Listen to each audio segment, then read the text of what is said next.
This episode of the podcast is brought to you by HRH Combat Arms. They can turn your vision into reality. They specialize in gunsmithing and Cerakoting. Your Cerakote specialist is Air Force veteran and retired police sergeant Paul Ware, aka the Sarge. He can Cerakote your firearms, auto parts, tools, even your sports equipment. This veteran-owned business is located at 5025 Saunders Suite 103, Fort Worth, Texas 76119. You can call them at 682-304-0363, and you can find them online at www.hrhcombatarms.com. That's www.hrhcombatarms.com.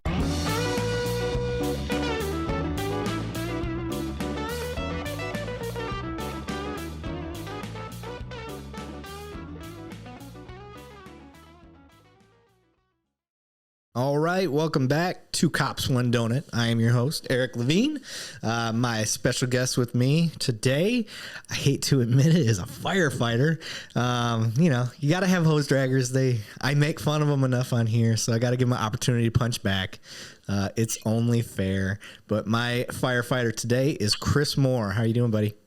I'm doing great. How you doing, Eric? Wonderful. I'm glad you joined us. I cannot remember. Now that I'm thinking about it, I was looking for an emergency guest because I had two. I usually get one podcast interview lined up, and I have an emergency backup just in case that falls through. And they both fell through.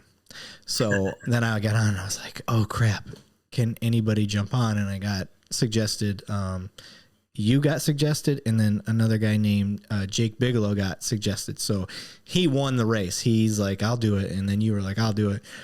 So I got him on first, which his was the episode that went out today. So I got him in just in time, got enough time to get it edited and whatnot. His was a really good episode. He had been involved in 2 officer-involved shootings. So it's rare to get in a shooting at all anyway, and he's been involved in 2, so... We talked a lot about PTSD, cynicism with police work. I don't know if that translates for firefighters. So it'd be good to kind of pick your brain at some of the stuff that we as cops get. I know firefighters, PTSD is obviously an issue for any first responder because you're just seeing traumatic stuff all the time. But curious to pick your brain on the differences in the law enforcement aspect versus firefighter. But before we do that, sir, I want people to get to know Chris. I want them to get to love Chris. Where'd you grow up? How did you get into firefighting? I live in Virginia Beach, Virginia, born and raised here. I'm the son of a police officer. My dad actually passed away in 2005. Oh, sorry to hear that. He was a police officer in the neighboring city of Norfolk, Virginia. And it was instilled in me at a very early age, the love for public service, and I always wanted to give back to the community. I enjoyed watching my dad do that and growing up with him and riding in the patrol car with him. And he'd actually go and hang out with the firefighters also. And we'd go to the fire station and everything. And I always knew that I wanted to do something like that. I just didn't want to get shot at and everything. I'd rather go into a burning building. Yeah, fuck that. I ain't trying to go to no burning building. Nope. Yeah. We're the opposite. So I ended up going that route instead. And very, very fortunate. We're all on the same team. I know we all joke with each other and stuff like that. But it's in good fun as far as I've ever seen. It's not like New York and Boston. They have a serious competition and fights. But everywhere else I've ever been, it's always been in just good fun. Yeah. It's always... Same circus, different clowns. Yep. You got that right. Yeah. Okay, so you're out there. Your dad. How long was your dad a cop? He was a cop, I believe, for 25 years. As soon as he got back from Vietnam, he got on the police department and served up until I think like 1990. Okay, we had a Vietnam vet that was an officer where I work.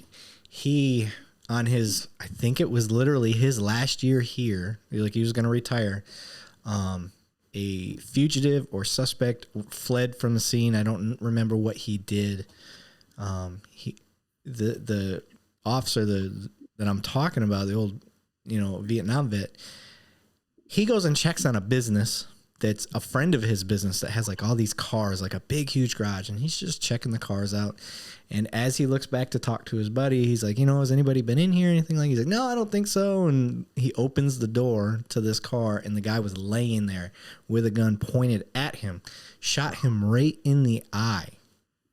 Oh, wow. He pulls his gun out. Vietnam vets don't play, and killed the guy. Lost his eye. He wears a pirate patch, but stayed in the fight. I mean, just a beast of a man. So anytime I hear Vietnam vet, I'm just like, I'm a veteran myself, but I'm on the man level. I'm down here. Those guys. Thank you for your service, man. I appreciate it. I appreciate it. Thanks, man. I didn't do nothing. I promise. I didn't deploy. Right. So I tell everybody, I'm like, I appreciate it, but somebody's got to take care of home turf also. Yeah, that's kind of deployed doesn't mean you're any less. I got stuck watching nukes. Now I appreciate that, and I understand that side. It's out of my control, but yeah, I signed up during a time of war, and I didn't go. It's just how it was for me, and then so many other people went. But yeah, man, let's get back to you though, sir. So your dad served 25 years as a police officer, and we were just talking off air. My grandfather was a firefighter. He was a captain and chief type thing. And because of his job, I was like, no, I got to do the opposite stuff because I don't want nothing to do with the heat, the flames and stuff. And you, kind of a similar story. You're like, I don't want nothing to do with bullets, so I'm going the other way. That's funny. It works out that way. Yeah. So you decided to serve firefighting. You've done 29 years. So what year did you get in? I started in 1993. Okay. Started out initially as a volunteer with the city of Virginia Beach, Virginia, and volunteered there as a firefighter until 2000. And that's when the neighboring city of Chesapeake, Virginia, came calling and offered me a job as a career firefighter. So I took that in 2000. And that's where I'm at right now. I rose up through the ranks as from a firefighter paramedic to a lieutenant and currently serve as a captain. Okay. How do the ranks go for y'all? It goes firefighter, lieutenant, captain, battalion chief. Then we have division chiefs and deputy chief and fire chief. Okay. So briefly, because I like to, the whole, one of the big things about this show is educating anybody that may want to follow in your footsteps type thing. So you start out as a firefighter. I'm sure there's different jobs, different responsibilities, even as firefighter levels go. I mean, so kind of walk me through your experience. I mean, you start out, you go through a fire academy, just like you guys have a police academy and everything. Once you graduate from that, you get assigned to a firehouse, and you're the probie then. So explain that, because you are literally the first. I had an arson investigator, which is the best of both worlds, I guess. But you're a purist, so I want you to be able to like walk us through like that probie. Like I loved Rescue. No, what was it called? The Chris Leary show. I think Dennis Leary. Dennis Leary. Yes. Rescue Me. Yes, I loved that show, and I loved the probie stuff and all that. So I understand that was New York, but kind of walk people through like what to expect as a rookie. Yeah, that show was pretty realistic, and with a lot of the stuff, they were spot on with it. But as a probie coming into the firehouse, a lot has changed over the past 20 some years. I'm sure you've seen it in the police department and everything like that. Can't get away with a lot of stuff anymore. Yeah, hazing and stuff like that. But the guys are actually pretty good. They have good hearts, and they try and take you under their wing and teach you the tricks of the trade, because you're the next generation. Once they're gone, you're going to be it, and hopefully do the same thing. But I mean, it's a lot of cleaning toilets, sweeping and mopping floors, washing and waxing fire apparatus. And you do house chores and stuff there, but in between all that, you're honing your skills that you learned in the fire academy, and you're just trying. You don't want to be the one that's sitting on your ass.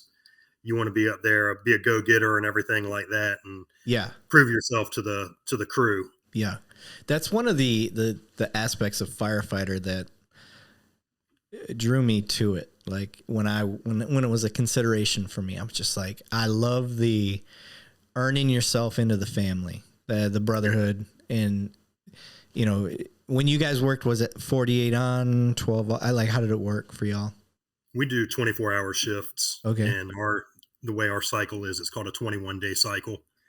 It starts on a Tuesday and it goes Tuesday, Thursday, Saturday, Monday.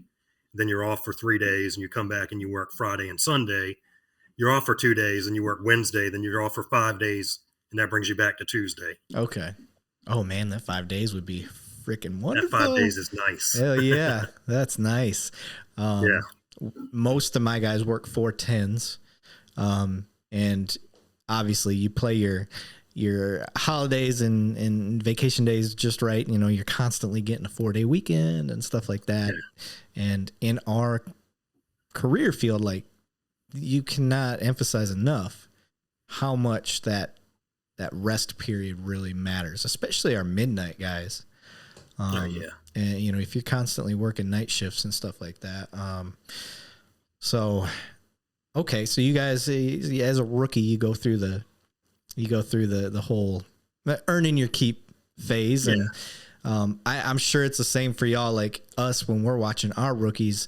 It's like, okay, what type of work ethic do we have here? What type of personality do we got here? What buttons can we push?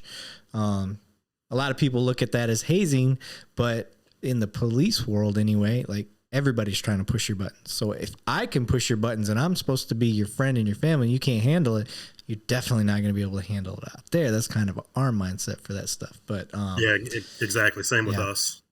Yeah, especially so. I don't think people understand just how much medical stuff firefighters really deal with. I would say, at least where I'm at, that's the bulk of their job. You're more of a medical professional than anything. Nationwide, it's probably about a 75 to 80% of our job is medical. Yes. So what's the population like out there where you're at? Chesapeake is about 225 to 250,000. Okay. I think we're roughly about 400 square miles. Oh. And our department is 475 members. It's pretty big. 15 firehouses.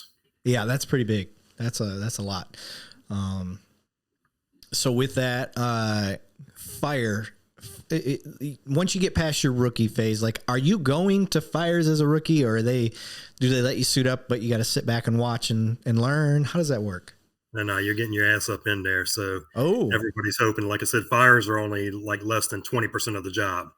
But when you get that fire, you want to get in there, you want to get that nozzle, and you want to go. The senior guys are going to try and take that nozzle from you and trick you and stuff like that. But you never want to give up the nozzle. You want to be the one going in there and putting the fire out. As soon as they come out of the academy, like I said, we still train on a daily basis at the firehouse. But you're running on every single call, whatever piece you're assigned to, and be it medical calls, car accidents, structure fires, you name it, you're running on it, and you're getting more experience, on the job experience, almost like you guys have field training officers. We have mentors and everything like that as well. Okay, like FTOs, like field training officers and whatnot. Okay, yeah. So when you go out there, what are the jobs? What are the jobs that everybody has? Well, my job, I'm sitting in the front passenger seat and listening to the radio, getting all the information. We have our iPads right there where dispatch is sending us more information to that. So I'm reviewing that. You have iPads? Oh, yeah. Dude, that's legit. You guys are like 2021 already. Look at that. Yeah. Damn, I'm still using a Windows 10 laptop that's as thick as the Bible. Yeah, Panasonic Tough Book or something. Yes, exactly. Yeah. So we have those. Also, I'm looking through the map book. I'm guiding my driver where to go, and I'm finding the closest fire hydrant if we're going on a fire call. We have a guy in the jump seat, and if it's a fire call, he's dressed out in all his gear, and he has his air pack on and his mask on if it sounds like there's something to it. And he's ready to get off that truck. If we pull up and it's an actual structure fire, get off that truck and pull the hose and start getting that ready while I'm getting off and doing my size up and everything. Okay, so you assess the fire itself and try to get a game plan while he's trying to mitigate, I guess, whatever he can at the time. Yeah. Okay. So we actually do once we get on scene, do a size up, but then we do another size up. We do a 360, going around the structure and everything, and just seeing if there's anything on the backside that we couldn't see when we pulled up on it. Okay. So how many people are typically in a truck, I guess? At my firehouse, we have 3 on my engine, but we also have a ladder there that has 3. We have an ambulance that has 2. And then we have a field medical officer in a truck by himself and a battalion chief in a truck by himself. Okay. So most of our trucks are either 3 or 4 persons. And what's the battalion chief? What's his role? He's in charge of our battalion, which is our district of 5 firehouses. And he goes to every structure fire. And if I get there first, I'm in command. But once he gets there, he'll take over command and give me operations or something similar, safety. Okay. Kind of a checks and balances thing. Oh, yeah. Okay. Very cool. Yeah, I've never, like, whenever I watch y'all, I'm just like, bunch of dudes in big ass suits. Like, you can't see their faces. Usually their name's reflective on the back. You kind of see when you start seeing the same guys all the time, especially when I worked in a downtown district, I would see the same FD guys because it's constantly homeless medical calls for them. Yeah. So you get used to seeing a lot of guys do like the medical side, but I never get to see them in action on a fire unless it's a car fire. I've seen some car fire stuff, but even then it's always 2 dudes. 2 dudes handle the whole car fire typically, which I will say that is one of the hottest things I've ever been. Car fires get insanely hot. I mean, I can't believe I tried to, there was a guy stuck in a vehicle. It was way too late. He was gone. Like there's nothing I could have done, but I didn't know. I just seen somebody inside and was trying to I couldn't even get close to it. Like I kept trying to do the hero thing, and I couldn't. As high as my adrenaline got, I couldn't get close to that. It just was, my body would not let me get close to the fire without a suit on. So I can only imagine. I can't imagine what it's like in the suit. Do you feel anything? Oh yeah, you feel it. Yeah. You sweat your ass off, and you feel the heat permeating through your suit and everything. And it's car fires can be bad, but it's even worse when you're inside a house where it's not ventilated yet, and all that heat's just being held inside there. Yeah. Have you had to face any of the electric car fires yet? Knock on wood, no. I heard that's a problem. Yeah, that's supposed to be a big problem that departments across the country, police and fire and rescue, are going to be dealing with very shortly. Yeah, I heard they refuse to go out. They reignite when they're sitting at the yards and stuff like that. Our yard, I think, has been isolating any electric car just in case that happens, so it doesn't cause a secondary fire. But okay, so 29 years, we went through the rookie phase. Explained your job. You're currently at what rank was it? I'm a captain now. You're a captain now. So your role as a captain is what? I oversee the all of the crews at the station there, and I station commander also. We have 3 shifts, so everything at the station that goes on there between all 3 shifts really falls on me. Okay. So I do like the budget for the station and upkeep and everything like that. Okay. Do you ever work with the arson investigators at all? Oh yeah, we have our fire prevention crew and arson investigators come through. We actually have a Arson Dog also that one of the guys has. Oh. What is that? What does the Arson Dog do? He's trained to pick up on accelerants. So when okay, to see if something was. I see what you're saying. In case it was like a man-made fire, not some sort of accident. Okay. Yeah. Very cool. Our arson investigators out here, it's like one of those things we never see them as cops. They're like hardly. We'll see them at special events all the time. There's always an arson investigator there. I think it's like a courtesy thing. They get all the special events, but other than that, like. You never see him. So when I ran across one,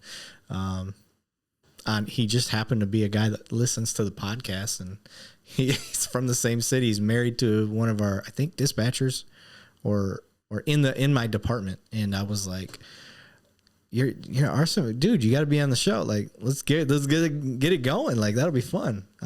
Cause you are, as an arson investigator, you get to brag about both sides of the house. You're a fire cop. Yeah, exactly. What is it like? Okay, as a firefighter, like because there is that fun rivalry. Do you guys give your arson investigator shit? Well, kind of like what you said, we don't see them either. They have their little places where they hang out at and everything. So maybe they're smarter than we think. Yeah, they might have the right job and everything. Maybe they scored higher on the test than all of us. Right. Well, at least they can, if they get tasked with something on the fire side that they don't want to do, they're like, I would, but I got this cop thing over here. And then if they get tasked with something on the cop side, I would, but I got this fire stuff over here. And who's going to check them? Like, they got both sides of the house. That's funny. But no, they're pretty good dudes and everything. And we work pretty well with them. After a fire, if it's undetermined or we don't know the origin of it, then we call them in and they come and do an investigation and help us figure out the root and cause of the fire. Okay, so in 29 years, you could probably look at a fire pretty quickly and be like, yeah, this was set by somebody, or... Yeah, you usually get a pretty good idea of stuff like that. And then just like in police work, when stuff doesn't make sense, it just doesn't add up. Yeah. Just trust your gut with a lot of the stuff and everything. Okay. So I have to ask the question while it's on top of my head. What's a backdraft? Because I love the movie. Your guys have never told you what a backdraft is? They probably have, but I just know don't open the door. Yeah, it's when the fire has been burning inside the structure and it's actually burned up all of the oxygen. So it's burned itself out. It's just like a smoldering phase right now. And because there's no oxygen for it. And when you open up the door or bust out a window, all that oxygen is sucked right in and the fire just reignites as an explosion. Okay. I make my own little mini backdrafts when I light a fire in my fireplace because it'll blow out, like, or it looks like it's done. And then you get a piece of cardboard and start waving and all of a sudden it's just like, whoosh, and you're like, there it is. So, okay. Yeah. Cause I love the movie Backdraft. I've watched that several times. I can hear your dog cracking me up. What's his name? Her name? Lewis. He's actually my service dog. Oh, yes. So he goes with me. Goes with me to the firehouse and everything. So that's awesome. Yeah, we've had a couple shows where we've had dogs popping up. And they're like, get them out. I'm like, no, they're fine. I love dogs. So it's fun interruptions. I could hear them. Is that golden retriever? Yellow lab. Yellow lab. Sorry, that's what I was trying to say. Lewis, where'd you come up with that name? That was actually the service dog organization that I got him from. When they have donors, the donor gets to pick the name. Okay. And it was named after the donor.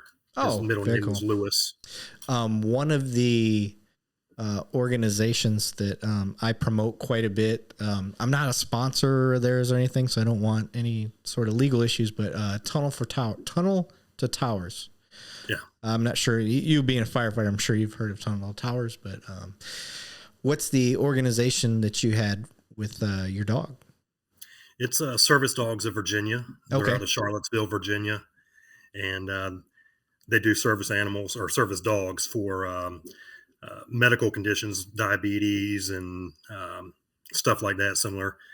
And they started doing it for veterans with PTSD. Oh, okay. Nice. And then they wanted to get in and branch out and start doing it for first responders also. And I was diagnosed several years ago with PTSD. Mm-hmm. And I've been battling and struggling with that. And my healthcare team, we actually found out about Service Dogs of Virginia and how they wanted to pair a first responder up with a service animal. And we went through all the paperwork, submitted for it, and it's a long process. Yeah. They actually once they approve your paperwork, they have you come up to their facility and do almost like an oral boards. It's an interview with their board of directors and their doctor to make sure that you're legit. Yeah. And once you clear that, they come to your house, make sure your house is good and sufficient for a dog. And I finally got selected, and then I had to go up to Charlottesville, Virginia, where I trained for 2 weeks with him. Oh, okay. And then he came home with me. Very nice. So you trained with him beforehand? Yeah. Oh, that's cool. So we had to do all the ADA paperwork while I was up there training because, like I say, he's a legitimate service dog, and through ADA he goes with you everywhere, Yeah. and that includes the firehouse. So Oh, I bet the guys yes, love it too, having the dog around. yeah, they do. Yeah.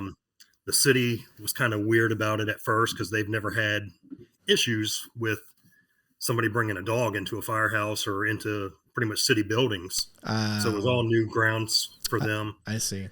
But they ended up approving my request, and he's been with me now for a year and a half. Okay. We have an officer. She was shot, and it caused. She's paralyzed basically, I think, from the chest down. And she has a service dog. I worked directly with her, and she's on her second service dog. The other one had lived his life and was a great dog, but she's got a new one recently, a German Shorthair Pointer, which I just had to put down my GSP within the last year. He made it to about 16 years old. Great dog. But when you have a dog, like now that you've got a yellow lab, if you've never had one, you're always going to love yellow labs. I love GSPs because I had one, and then I got to meet hers the other day at an award ceremony. And I want to say that the service foundation that gave her dog, just kind of like yours, I want to say they're out in that area. I don't know if it's Virginia, North Carolina, somewhere in that area. I don't want to misquote it, but great dog. The training that goes with those dogs is amazing. And they absolutely, if anybody out there listening has never seen a true service, I mean a true service dog, one that is trained to recognize triggers and different mood changes within the owner and all that stuff. It's crazy. But did they put you through that same type of training? Yeah, they actually what they did with me is once I got selected and they had to train him, they wanted to know some of my telltale signs when I get triggered, some things that I do or the way my body responds. So I actually had to send them a video, and they started training the dog and showing him, having him react. One of the things I do is I do my hands a lot when I start getting real anxious or getting triggered or bothered by something. Yeah. And he picks up on that now. He can tell the inflection in my voice Mm-hmm. if I start getting real anxious or nervous. And he comes up to me and he starts taking his nose and pounding it into my leg, just to remind me, like, hey, you're here in the here and now. You're good. You're in a safe place. But they did all the training for that. When I went to do training, it was called a transfer camp, where I'm there for 2 weeks, and he's already got all the skills, but he just needs to learn how to adapt those skills over with me. Okay. So we spend the 2 weeks bonding and training together, and I got to learn all the ADA stuff, how to take him into buildings and everything like that, and be compliant where he's a good boy and doesn't get into trouble. That's awesome. He can go on airplanes with you too, right? Yes. That's great. I love it. I'm so pro dog anyway, but especially service dogs, because I'm still in the Air Force. Like I see the service dogs on the base all the time. I see the service dogs in airports, and a lot of times I think it's really overlooked that, yes, it makes sense for a military guy. Like everybody it's like socially accepted that people get that. They see that it's a military service. They have their cool vests on them all the time. Their patches, it usually says, do not pet, service dog. And then I have like a unit patch or whatever. So I think the general public gets that. But what they fail to understand, and maybe not understand, but underestimate the amount of trauma that a first responder, a firefighter, medic, police officer, am I missing anybody? Nurses, anybody in ER, all Or dispatchers. Yes. I'm sorry. Dispatchers. Yeah. I mean, just the stuff that they and dispatchers get a lot of unfinished stuff. That's the worst part, is like they hear the worst of it and then they don't get the follow up. So I can only imagine for dispatchers. So you're dealing with the worst of the worst constantly. And, It's at a different level. And I'm a military guy, so I can speak to this. Yes, you see a lot of bad stuff overseas. It's a smaller window than when you compare it to a first responder for most of the part, because you have 29 years of, how many days a year that you work. That no military guy has been deployed for 29 years, at a minimum a half a year, let's say, where firefighters, it's every single day, and it's accidents, and it's medical calls, and it's fire calls, and it's just a constant thing. So if you don't mind getting into that, I know you're a speaker, you talk about this stuff, so I want to get your perspective on bringing to light the PTSD aspect of first responders, because part of the major points of this show is education process. I want them to fall in love with you if they can, kind of give a humanized side. Everybody loves firefighters, so you ain't got to fight for that too hard.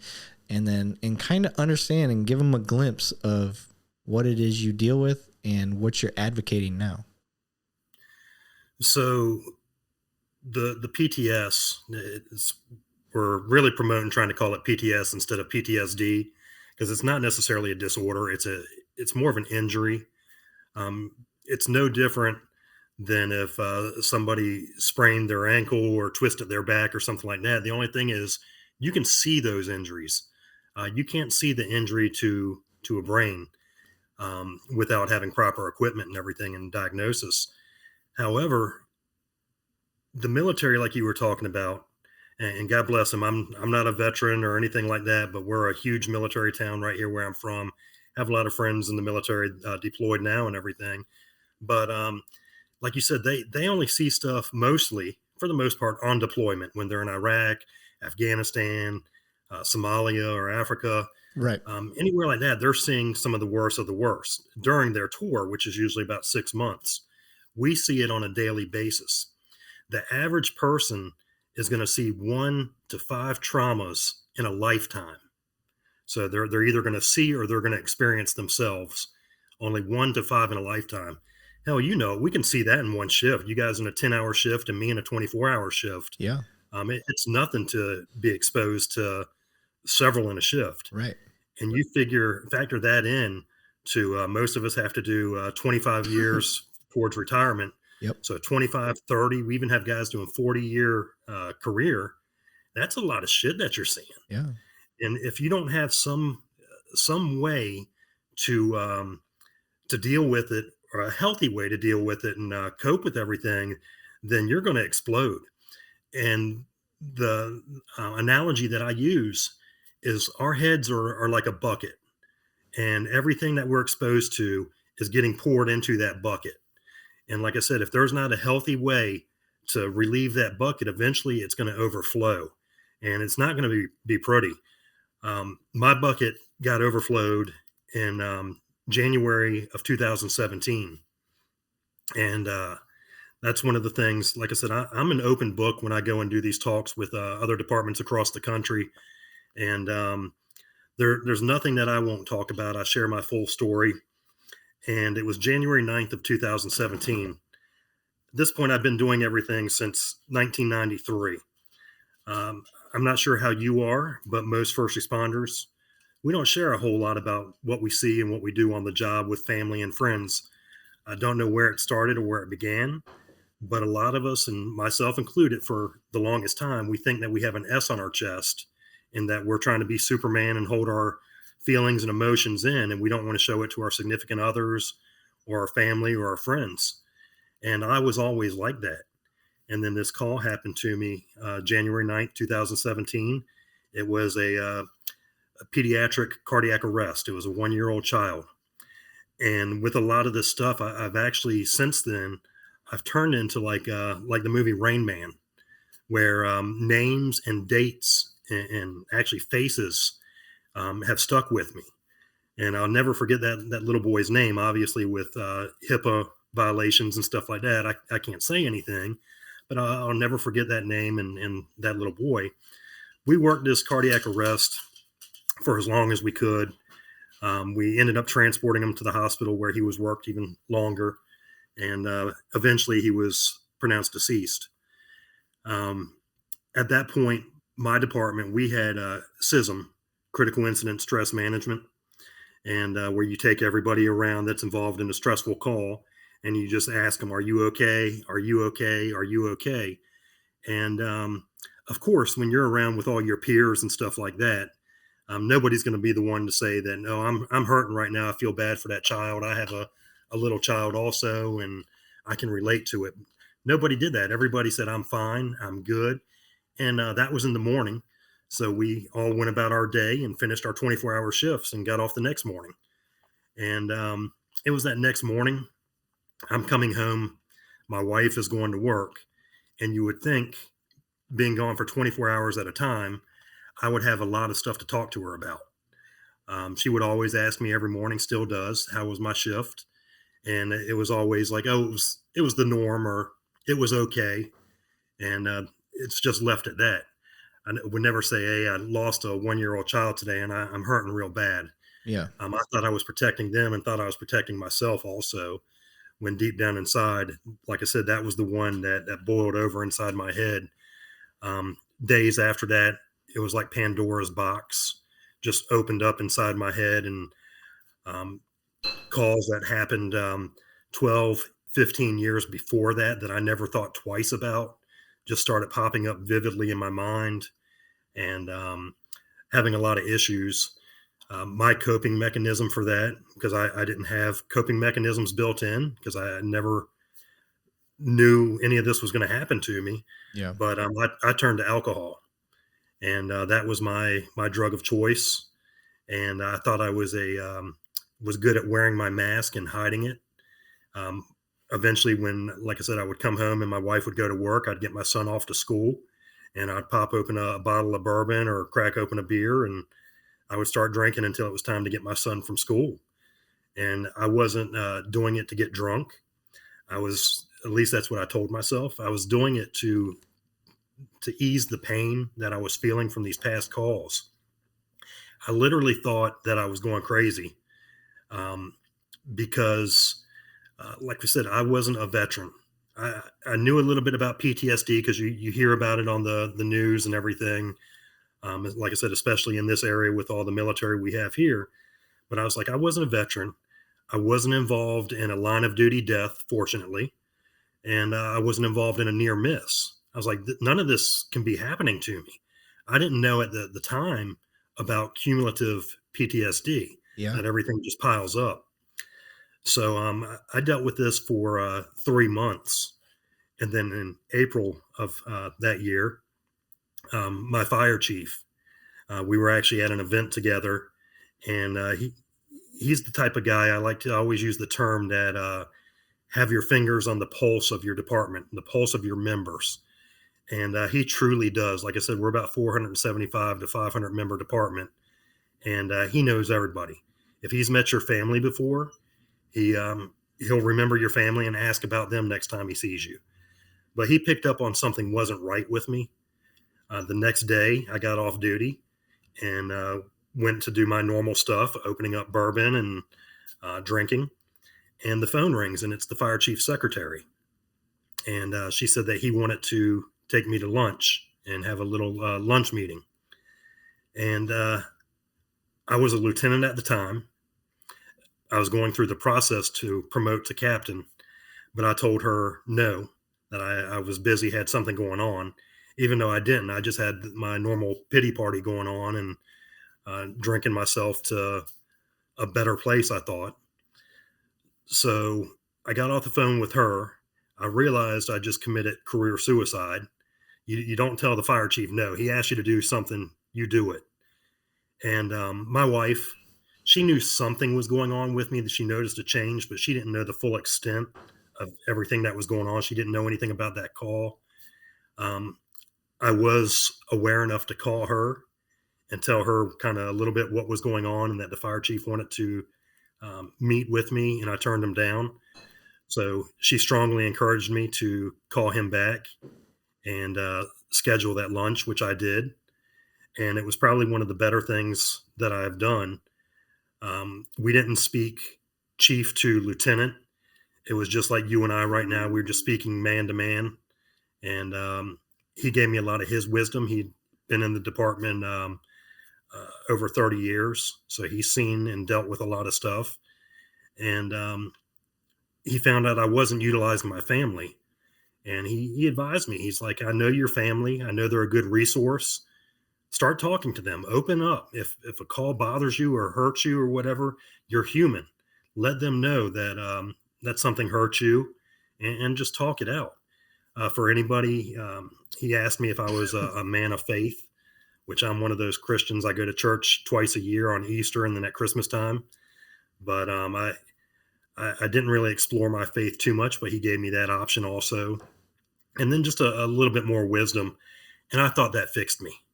I came home that night or that day. My wife came home and we had a heart to heart. I started opening up to her and telling her everything. And I just knew in my mind that I was fixed, that I was better. But that wasn't the case. I found out a year later. I was exposed to more traumatic calls. Like I said, we can see that whole 1 to 5 calls in one shift. So another year goes by, 2018. I have a couple more tragedies I was exposed to, and I reverted right back to my old self. Started drinking a lot more. My marriage was on the rocks. My wife and my son described it as walking on eggshells. They didn't know what husband or what dad was coming home, what mood I was going to be in, or how I was going to be reacting.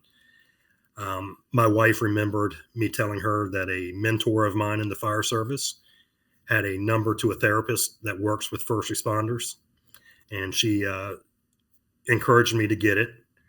So I ended up getting that number, but getting it and using it, two totally different things. I sat on it for about 2 months until I finally made the phone call. And that was one of the hardest things I've ever done. And I mean, our careers as police officers and firefighters, we do a lot of tough stuff. But just making that phone call to ask for help was something else. When I dialed that number and the voice on the other end answered, it seemed like eternity before I could get words out of my mouth. In reality, it was probably only about 20 seconds. But I finally got 2 words out of my mouth, which were help me.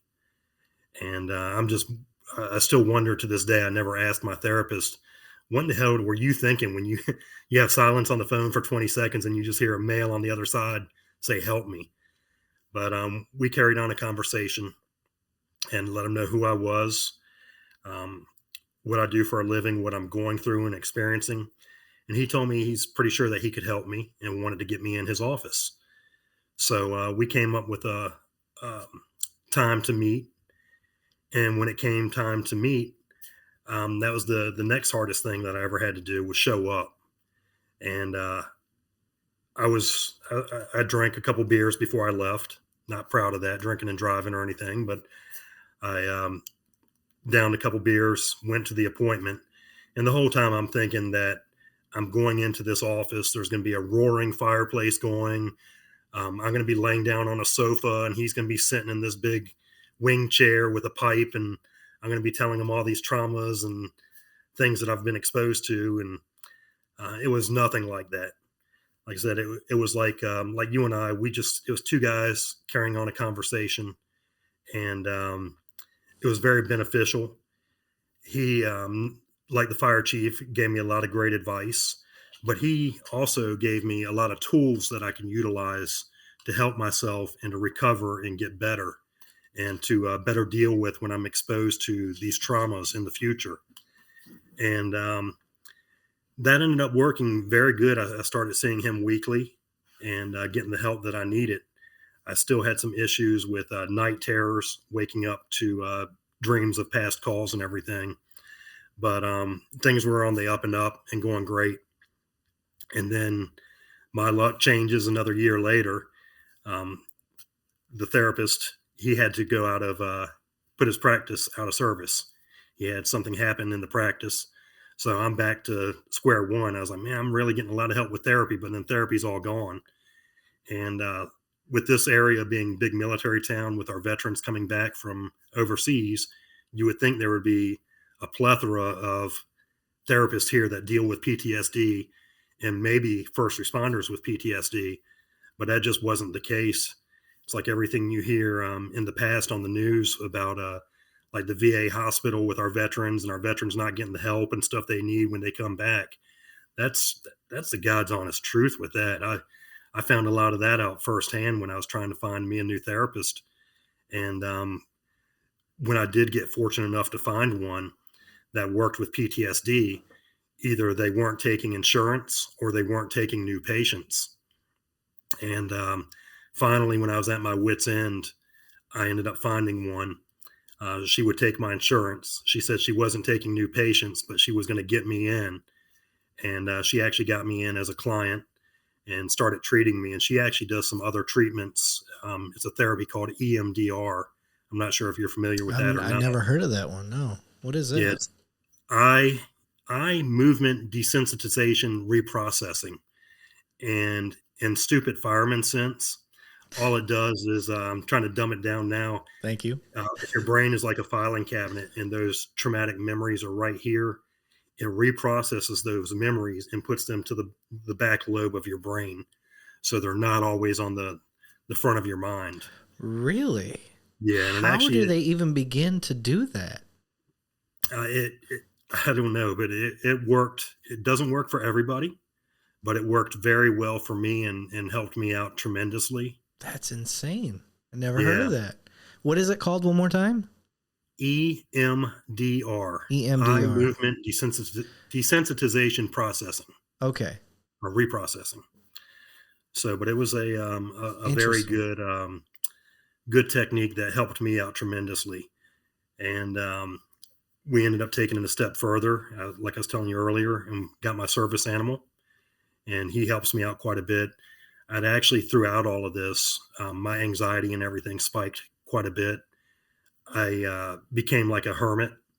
I wouldn't want to go out in public a whole lot. Yeah. I disassociated myself from a lot of family and friends.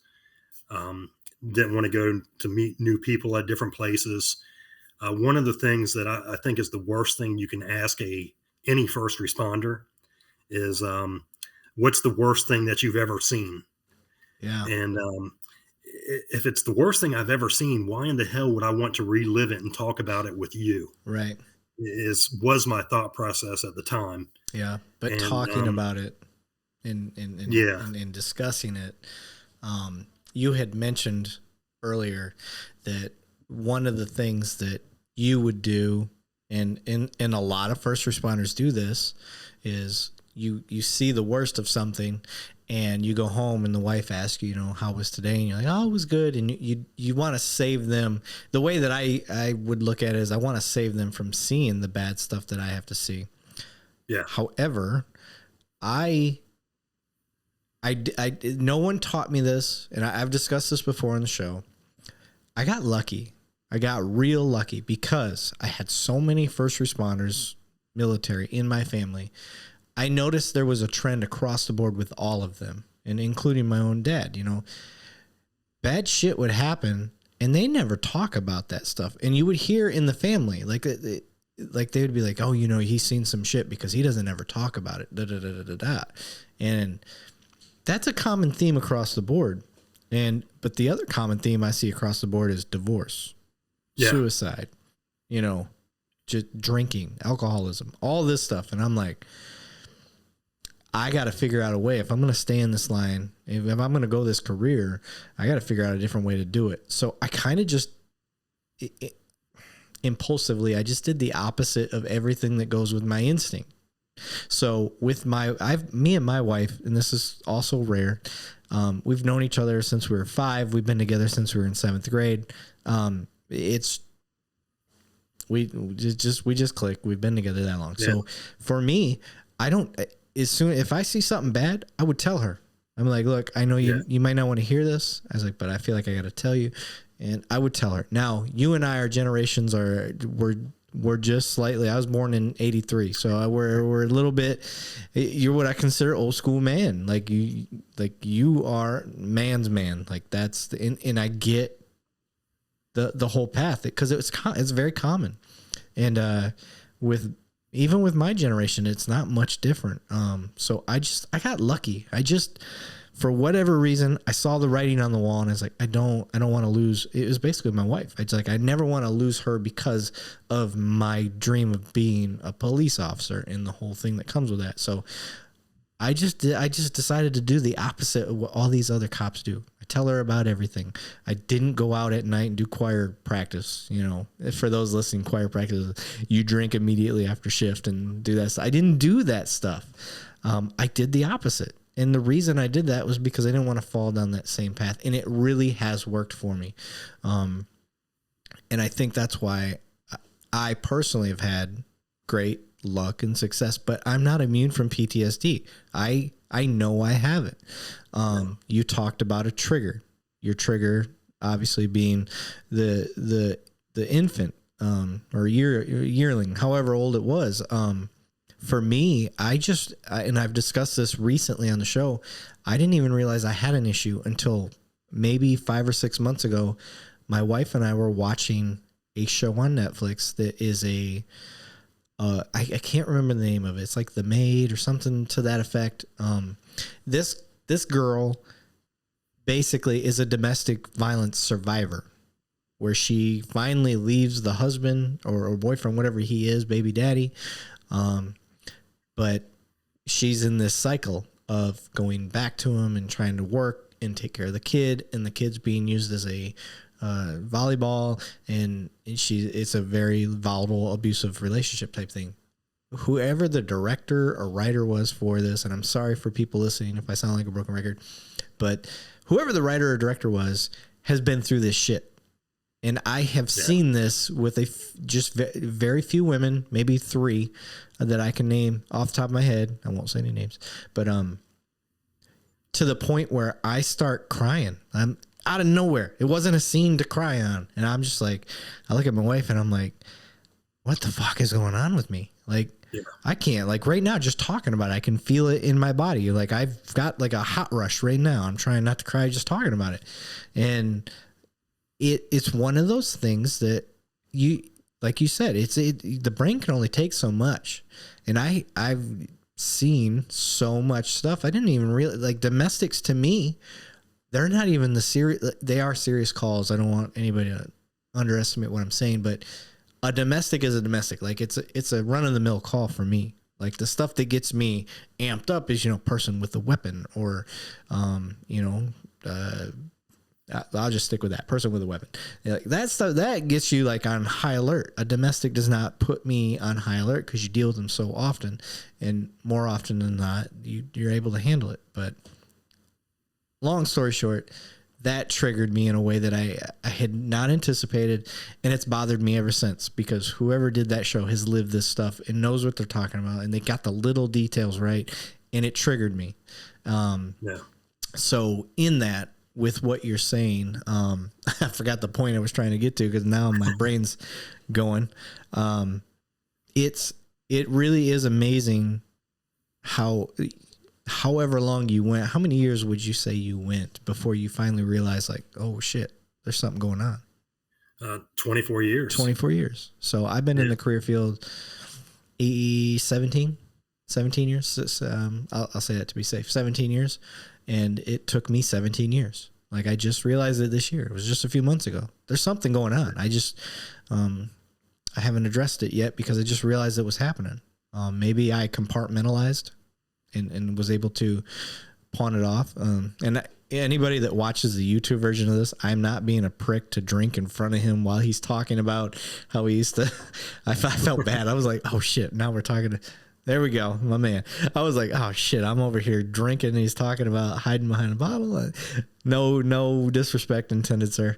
But you went, saw it, got help. You're being helped. I do want to point out though to you, most of the people that listen to the show, and we're talking about an audience of, let's say 8,000 to 12,000 people to be fair. I mean, that's how many followers I have over all my platforms. So most are first responders.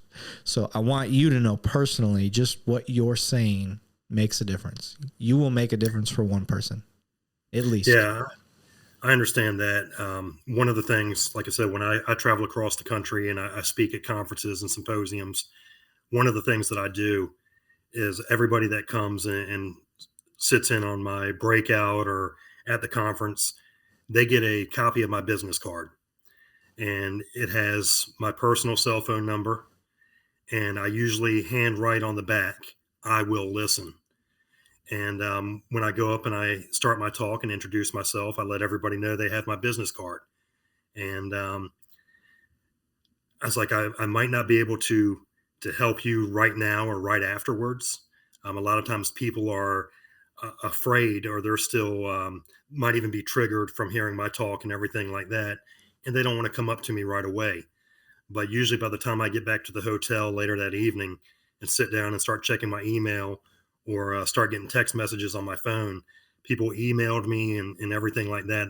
My story, I'm finding out, and what really motivates me really resonates with a lot of people. And I found out firsthand it's probably at least in the hundreds, the people that I've connected with firsthand by sharing my story and them coming back and telling me what a difference it made to them. And I usually I keep their phone numbers or their emails, and I've kept in touch with all 100 and some of them. I'll do buddy checks every couple of weeks, so I know it's making a difference. And even if it's just one person at a time, we got to, like you were pointing out about yourself, we have to change the culture. Yes. And the fire department, and I know the police department is similar. Anytime we have a function, there's always alcohol involved. Not that alcohol is always a bad thing, but we just tend to revert or go back to alcohol. We're actually, my wife and I are trying to work on something right now where we go to the recruits at the fire academy and we talk to them, and not just them, but we have a family night or a family day where the family's there and we talk to the family also. So my wife can give her firsthand experience of what she saw and dealt with through me, so they could look out for their loved ones and everything that are starting their career. Yeah. And it's just something, like I said, it's got to change, and we have to find these leaders or be these leaders that don't just talk the talk, because anybody can talk the talk when the going is good. But when people are at their darkest times, that's when you really got to walk the walk and get through this. And you find out who's really there for you, and who can help out, and who really has your best interest in mind. Amen. Yeah. I'm glad you brought up the spouse part. Very fortunate. The police department I work for, they have a family night prior to the academy starting. Okay. And it's kind of a come to Jesus. Some spouses have gone through there and they're like, I feel like it was kind of rude. And I'm like, that's the wake up call you need. You need to understand what you're getting into. It's not just what he's getting or she's getting into. It's a family affair, and you need to understand, like, there's going to be, it's not a 9 to 5. It's not. And it's the same with firefighters. It's not a 9 to 5 job. It may be the end of your tour. It may be the end of your 24 hours, and you got a call at 23 hours and you're out there. Well, guess what, sweetheart, or I don't know what you call a man, sweetheart, but sweetheart man, they're going to be out there, and they're not going to come home until the call's done. And that's just the way it is. And then they got paperwork afterwards. So that's just the way, that's how this life is. And that is one aspect that rookies may not understand to talk to their spouse about, and spouses may not understand without hearing it from a neutral third party that's involved in that stuff. Because you know how it is. You could tell your significant other, like, if you eat that bread, those carbs are going to be blah, blah, blah. And they're going to be like, oh, what the hell do you know? And then they're going to hear from their BFF, those carbs, if you eat those, it does. Oh, I'm going to stop eating those. I told you the same thing. Like, why? Yeah. That's just kind of how it is. And I'm guilty of it. So I don't want to sound like I'm on some high horse, but absolutely. If academies out there across the board, I don't care if it's firefighters or police, you guys need to have exactly what you're talking about. I'm glad you guys are doing it. I hope that continues. I hope you guys weren't the first. I hope that's something that has always been a tradition. But from what I'm learning, and I've been through 3 police academies, the place I work for now, they're the first to ever do that. And yeah, we're working. We haven't implemented it yet. Our next academy, when it starts up later this year, we're going to hopefully have it implemented into there. But like I said, I think it's something that's very important, needs to happen. And like your analogy about running over on calls and working late, same thing here on the East Coast when a hurricane's coming. Oh, yeah. And people are evacuating and stuff like that. That's when we're going into work. Yep. I can't just, or whether you're off or not. Yeah, the kid gets hurt at home or something. Can't just leave your job and come home and be there for that. We make every exception that we can to be family oriented and go home when somebody's sick or gets hurt, but it's not always the case. Yep.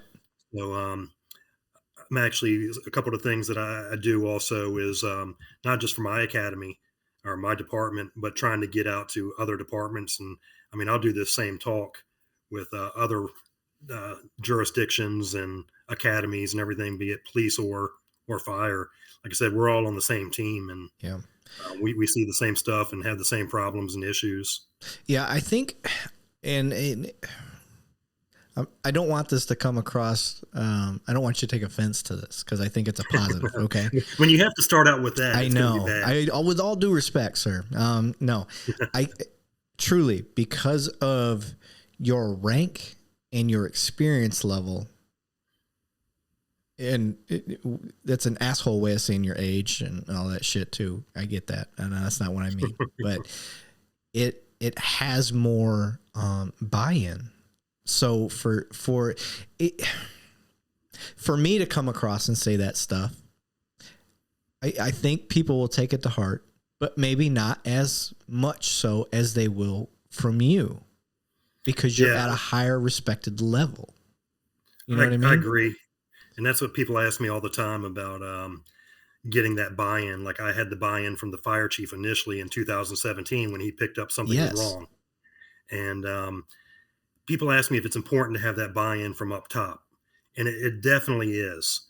However, I think just as much as importance as you get the buy-in from up top, you need it down below also. That's why we need to talk to those recruits, and you kind of meet right there in the middle. Yeah. But I think what your point is if you get an old, salty, crusty, seasoned firefighter or a police officer, buddy. If somebody sees me kind of break down and hears my story or whatever, they're like, oh shit, man, that's affecting the captain. It's affecting me too. Yep.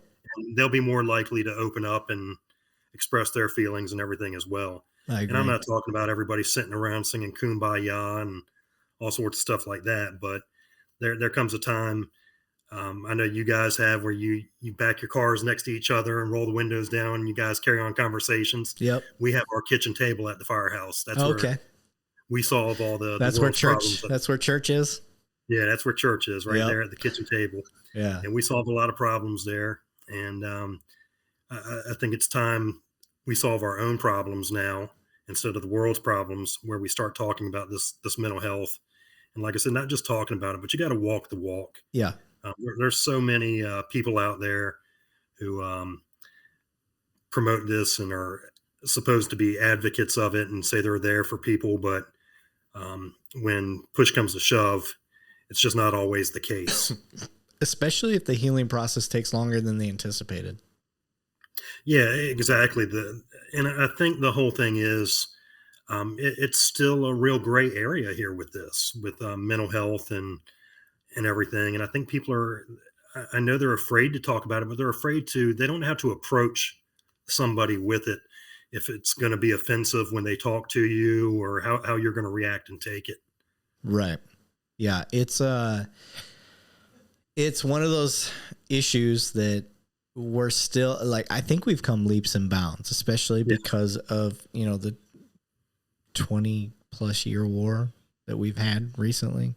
You know, the troops have really brought it to light, which is amazing. I love it. And we've really come far as the treatment goes. But now I think it's just starting to make this wave across the nation. Like, do you guys really consider what our first responders are seeing over here? And when you start to quantify the amount of time they're on the job, you said we could see that in a shift. And one of the things that stuck out to me that we haven't discussed yet is, yes, we see that 5 times in a shift, and you're expected to get over it right after that call is over with and handle the next call. And then you wonder why was that cop such a dick on that call? Why was that firefighter chastising that homeless person? You know, because I've seen all of it, because that firefighter just tried to resuscitate a mom and was unsuccessful. And the very next call he has is some homeless guy trying to claim he's got a heart issue so he can go and get a free meal. Yeah. When the firefighter can tell from the medical information he just got that this guy's full of shit. Now he can't say that. He has to play it safe. He knows he's got to take this guy and give him a free trip to the hospital so he can go get his heart looked at by the hospital that's going to give him food because he's there for so long. And you wonder why that guy was being a dick. And you're like, that firefighter's being a dick. And that stuff is slowly coming to light. It's coming out there. One, because of body cameras. I don't know if you guys wear them, but I've seen a lot of firefighters recently wearing body cameras. Now, obviously, if they go to a fire, those get destroyed real quick. They don't really last in a fire. But I don't know. Maybe they have fireproof cameras now. I haven't seen any, but maybe they do. Do you guys have fireproof cameras? No, we don't have any cameras that we're using right now. None? Our marshals have, because they have law enforcement privileges or whatever, so they wear cameras when they're interacting with the public. Yeah. But general firefighters in my city or jurisdiction, we don't have anything like that. Okay. I think maybe I'm wrong. I even think some of our medical ambulance people are wearing the camera. I think any first responder, I would wear a camera. It ain't worth it. You need to. It ain't worth it no more. Like there's too much false BS. I mean, the body camera is like your saving grace because your word doesn't count anymore. People are so reliant on cameras, which is bullshit to me. I am the biggest advocate of body cameras. I love them. I was using them before they were even a thing. But I will say that the spoken word of what happened has to still count. You cannot rely on cameras because we're going to get to a point, and when you're the victim, this is when it's really going to matter, or when you're whatever it is. It's if there isn't body, if there's not video of it, now all of a sudden, sorry, too bad, so sad. It's your word versus theirs. That's horseshit. I don't agree with that. I don't think that's how it should be. I think the spoken words should still count for something, and especially when there's multiple witnesses or multiple officers or multiple firefighters or whatever it is. You know, I've had instances where I was the only officer on scene. An off-duty firefighter came and backed me up, and we didn't have any video at the time, but I got a firefighter, and which you can play firefighters don't like cops and cops don't like firefighters, so that works out. But it's really cool that you're going you're going on these trips to go make speeches and stuff. Now, how did you get started in that? I did with my therapy. I started doing a lot of journaling. Some random guy just walked by. What's that? Some random guy just walked by your house. That's my son. Oh, okay. Yeah. But I started doing a lot of journaling with my therapy. That really helped putting words and thoughts down on paper. Okay. And eventually it led to an article that I wrote for, I'm sure police officers, you guys probably have some kind of a magazine. Police One. That's what. We have a Fire Engineering magazine, and I actually wrote an article for them and got published. Really? And, my wife actually wrote an article, and her article got published by them also about the spouses side. and people started hearing about it and reading it and contacted me. And I started getting a lot of relief, not from just journaling, but when I started opening up and talking to people about my journey, it really helped out and helps me decompress a lot. So I'd gotten invited to been to Maryland, Florida. My first one was out in Dallas, Texas, a couple years ago, and That's for later. yeah, That message is so sent. yeah, so but yeah, so Dallas, Texas was my first opportunity. I was nervous speaking in front of a large crowd. Um, it worked out very well. It just felt so freeing to be able to open up and express this stuff. And it was even more so, like I said, when I was done and people started reaching out to me afterwards.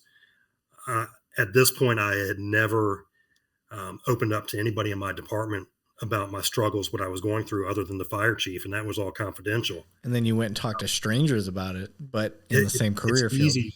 It's easy to talk to strangers because I'm probably never going to see these people again. Although now I'm making lasting relationships when I go to these places. Yeah. Um, and then when my article got published, I've actually had guys within my department reach out to me via email or phone and tell me, "Man, we saw your article and it was great. I'm going through this too." No So shit. God, that had to hit hard. yeah, it's an amazing Yeah. amazing feeling when you know that something you're doing. I mean, our careers in general, Yeah. we're making a difference to the public. Yeah. But when you're actually helping a brother or sister firefighter or their family member out, it's just Hell yeah. it's just a great feeling. Yeah. Okay, so you know how, yeah, and I know it's the same in fire department world.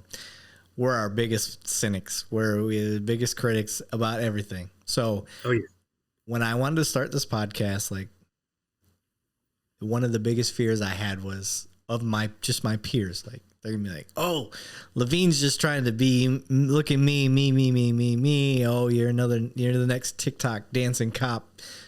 BS. Yeah, you know, all that silly stuff. oh yeah, So I was nervous, and I knew what my purpose was for trying to do this, and I don't have like as much as some people give me credit for, like, oh man, you got a radio voice and you do so well talking on this stuff. The only reason I do, or in my impression of it, that I do well is because I'm just passionate about the idea behind it. I have a passion for it.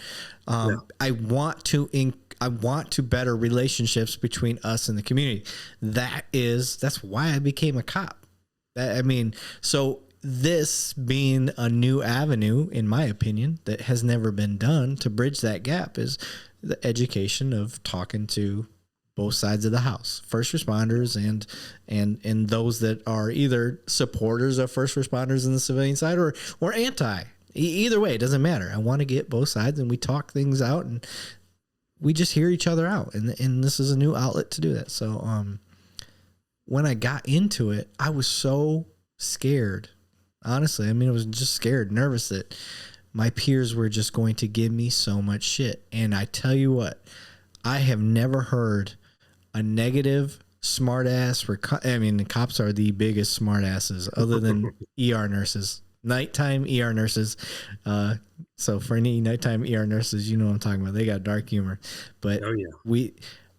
I got nothing but, dude, this is awesome. Like, this is great. Can I be on? Like all positive feedback. People that I work with, that I see all the time supporting me, just fueled the fire more than, and I love my wife, more than my wife supporting me, more than anything. I don't know why, but just the fact that the people I work with were behind what I'm doing has caused me to go 12 grand in debt to do this show.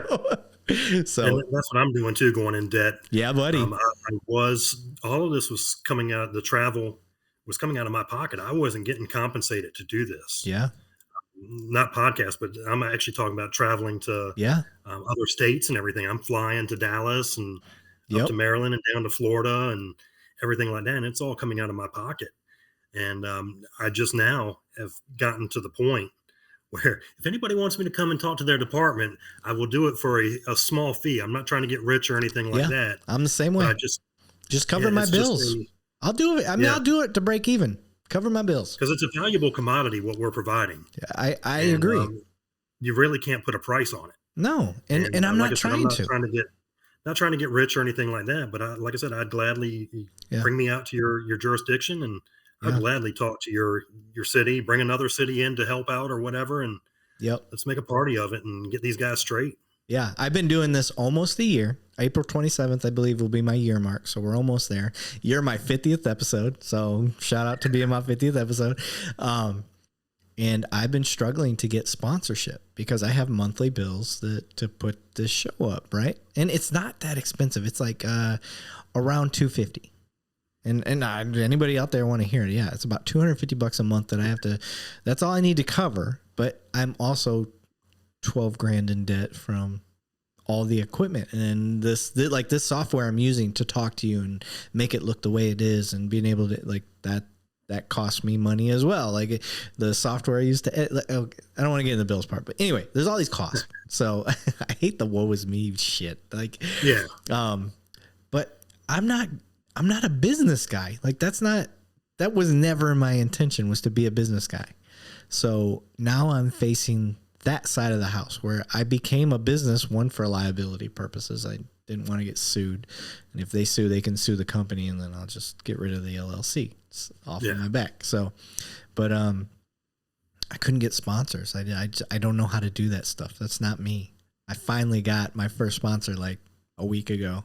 And this is my first shout out to them too. On the 50th episode, MPAC, M-PAK. Tactical.com. They backed me up. They're basically a tactical outfitter. They're where here in Texas they outfit firefighters, police, everybody with their stuff. So I've been using them for the last 11 years. I never thought to ask them to be a sponsor. So somebody gave me the idea. I reached out to them. They were like, "Yeah, let's do it." I was like, "Hell yeah!" So I got my first official sponsor just a week ago. So dude, I highly recommend. Do you have a business for what you're doing? Is it for your speeches or anything yet? Like I said, this is just Captain Chris Moore doing it on my own. And all right, well, Captain Chris Moore. I've worked with other organizations. There's first responder conferences. Mm-hmm. It's Sean Thomas. She's a deputy out in Washington State, and she actually puts conferences on across the country. And I've hooked up with them and travel around and do some various speaking engagements with them. Okay. My last one was just a couple weeks ago. I was in Chicago with the Illinois Firefighter Peer Support Symposium, which was a very big event they put on every year. And that was actually probably, I guess if you want to look at it technically, my first paid gig, because they actually flew me out there and put me up in the hotel and took care of some of my meals and everything like that. So that's all I'm asking for, something like that. Yeah. Yeah. I honestly believe that's all any of the first responders are looking for. Especially when you start going to the Northeast and Midwest area, the Fraternal Order of Police, the firefighters, all of those, they're very tight knit and they really do take care of each other out there. And this is Chicago, especially me being from Michigan. I've gone to Chicago quite a bit. I've linked up with Chicago police out there as a Michigan cop, because I was a cop in Michigan, and just like, hey, I'm visiting. Where do I go? And dude, they immediately meet with me here. I'll get you there. I'll get you a ride here. If you guys drink too much, let us know. We'll come pick you up. We'll have a taxi cab. I mean, just all of it. So, very good, taking care of each other as far as that. And I think that needs to be the mentality. Now that you're mentioning your person from Washington, Sean, I would like to link up with her. I want to see, let's talk about her mission. Let's see what they're doing, because these conferences sound like a great freaking idea.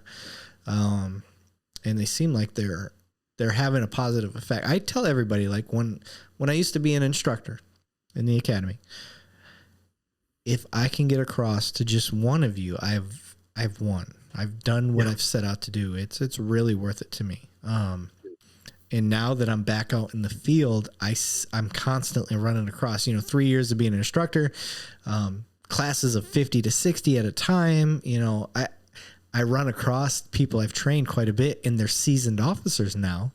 And it's so cool because they come back, man, I still think, because I always teach my guys, I was a control tactics guy or defensive tactics. Like I taught my people how to like defend themselves. And, I told them, like, when you're talking to somebody, I want you to keep the mindset of, I wish a motherfucker would.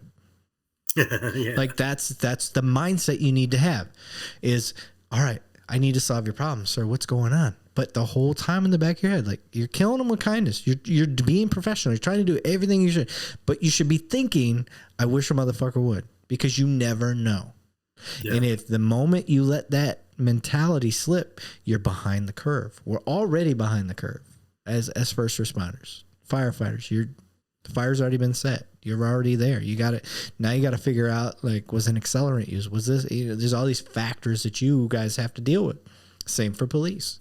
We're behind the curve. The bad guy already knows he set up an ambush for us. The bad guy already knows that we're on the way and that, he's got this evidence that he needs to. So we have to be ready for that. We already know that a victim, as soon as we get the cuffs out to arrest baby daddy, is going to flip the script like, oh shit, I just wanted you guys to scare him, not take him to jail. Like, there's these things we have to deal with. So in the back of your head, as long as you're always thinking, I wish a motherfucker would, you're ready. You're ready to deal with it. So, that I could be wrong. I don't know. I'm not. No, that's great, because that's what I teach my guys also when the recruits or the probies come into the station and we start talking about EMS calls and everything. Mm-hmm. Just always pay attention to your surroundings and your egress and stuff like that. And the exact same thing you just said, always think that somebody would. Yeah. Even if it's old grandma or whatever. Right. I don't like my guys to get down on both of their knees when they're talking to somebody, just kind of crouch down where you can still. Yeah. You got a reactionary gap. Yeah. Personal. Yeah. Yeah. Because I hate to say it, but you guys aren't immune anymore. No. You guys have been being ambushed. You've been called into stuff and there's been shots. And without naming my agency, a few weeks ago, the fire tower that they train in, they do the rappelling, the whole building can light on fire, all sorts of crazy shit. They were out there training a drive-by. They shot 8 shots into the building. Nobody was hit, but yeah.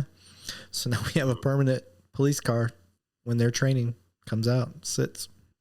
That's bullshit. There's no reason for it. Why the hell would you attack a firefighter? Their only job is to help. Yeah. It makes zero sense to me. So if you're out there listening, I would love for bad guys to listen to my show. I mean, the point is to bridge the gap between us and the community, but let's face it, bad guys probably aren't going to listen to me. But Jesus, why the fuck would you if you're going to attack people, attack the cops. I'm okay with that. Like, that's kind of what we signed up for. Leave EMS, leave ambulance, leave firefighters, leave nurses, leave all of them alone. Their whole purpose is nothing but help. They are not going out and writing tickets or doing any of that stuff. So I'll get off my soapbox. So I digress. We're the ones there to do good. Yes. We should be the ones getting the free Chick-fil-A and the free donuts and everything like that. But they give it to the cops and not the firefighters. I know, right? That's a horse We're shit. there to help. That cop's not going to remember that you gave him free Chick-fil-A when he's writing you a ticket. I know, right? They got it all mixed up. We do get free Chick-fil-A for anybody listening. I went 30 years without Chick-fil-A, so I'm trying to catch up. So we didn't have Chick-fil-A up in Michigan where I'm from. You guys got Chick-fil-A out there in Virginia?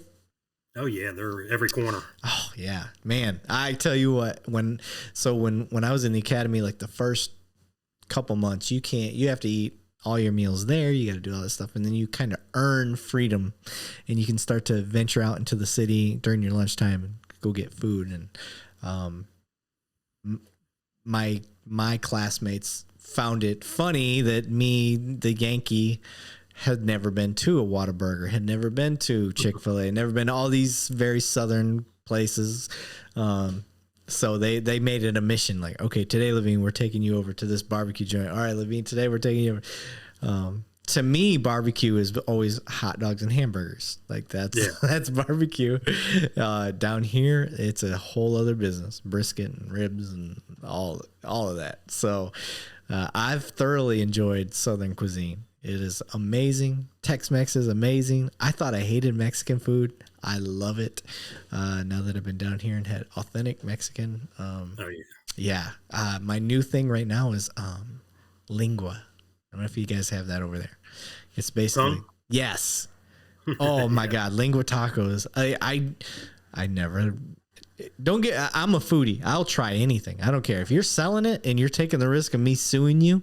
Like I'll eat it. So I just had lingua for the first time maybe a couple months ago, and I fucking love it. It is so if you good. give it to somebody and you don't tell them what it is, they'll think it's just some of the richest roast beef or whatever they've ever had, or so tenderloin.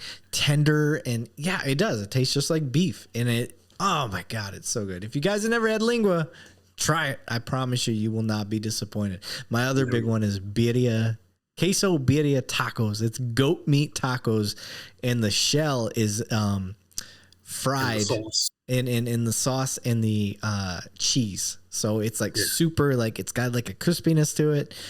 Oh, it's so good. God, I love it. I love it. I just did my military time down in San Antonio, and there's a restaurant right outside the base, and I'm alone. Like my family's all, here, 5 hours away. So I don't see them. My wife will bring the kids down on a weekend occasionally to visit, but other than that, I'm on my own. So I'm kind of living like the bachelor life. So it's like, what do I do? All right, I can make a sandwich in my room and go eat something somewhere and explore. So that's what I'll do. I'll go explore. So I explore the restaurants, and I found this Mexican restaurant that they don't speak English hardly at all, and I know just enough to get by because I'm used to it down here. And I did. I said, I asked them what they recommended, and they were like queso birria tacos, and I was like, all right, cool, let's do it. I eat it. I'm like, that was delicious. I'm asking them what the meat is, and they said goat, and I'm like, I didn't know I like goat, but I like it. It's amazing. It's super tender, a little stringy, but man, it's good. Highly recommend it. But I think we got off topic here. This happens a lot in my show. So we talk about food too. Yeah, I like to eat. Oh man. Okay, so I will say our boys, when I was a downtown bike officer, our boys were our FD guys, so accommodating. You drop some cash. Hey guys, I'll put 10 in. Can I eat? They're down. I mean, they wouldn't ask you to put in. I'll put it that way. I would do it just because I know they spent their own money and they got food, and we'd ride by. Hey, everything cool? How you guys doing? We go bullshit. I grew up playing hockey, so I talk to the hockey guys and stuff like that, and just go up there or try to work out, because FD's got all the best freaking workout equipment. But yeah, you guys are the best damn cooks. The best.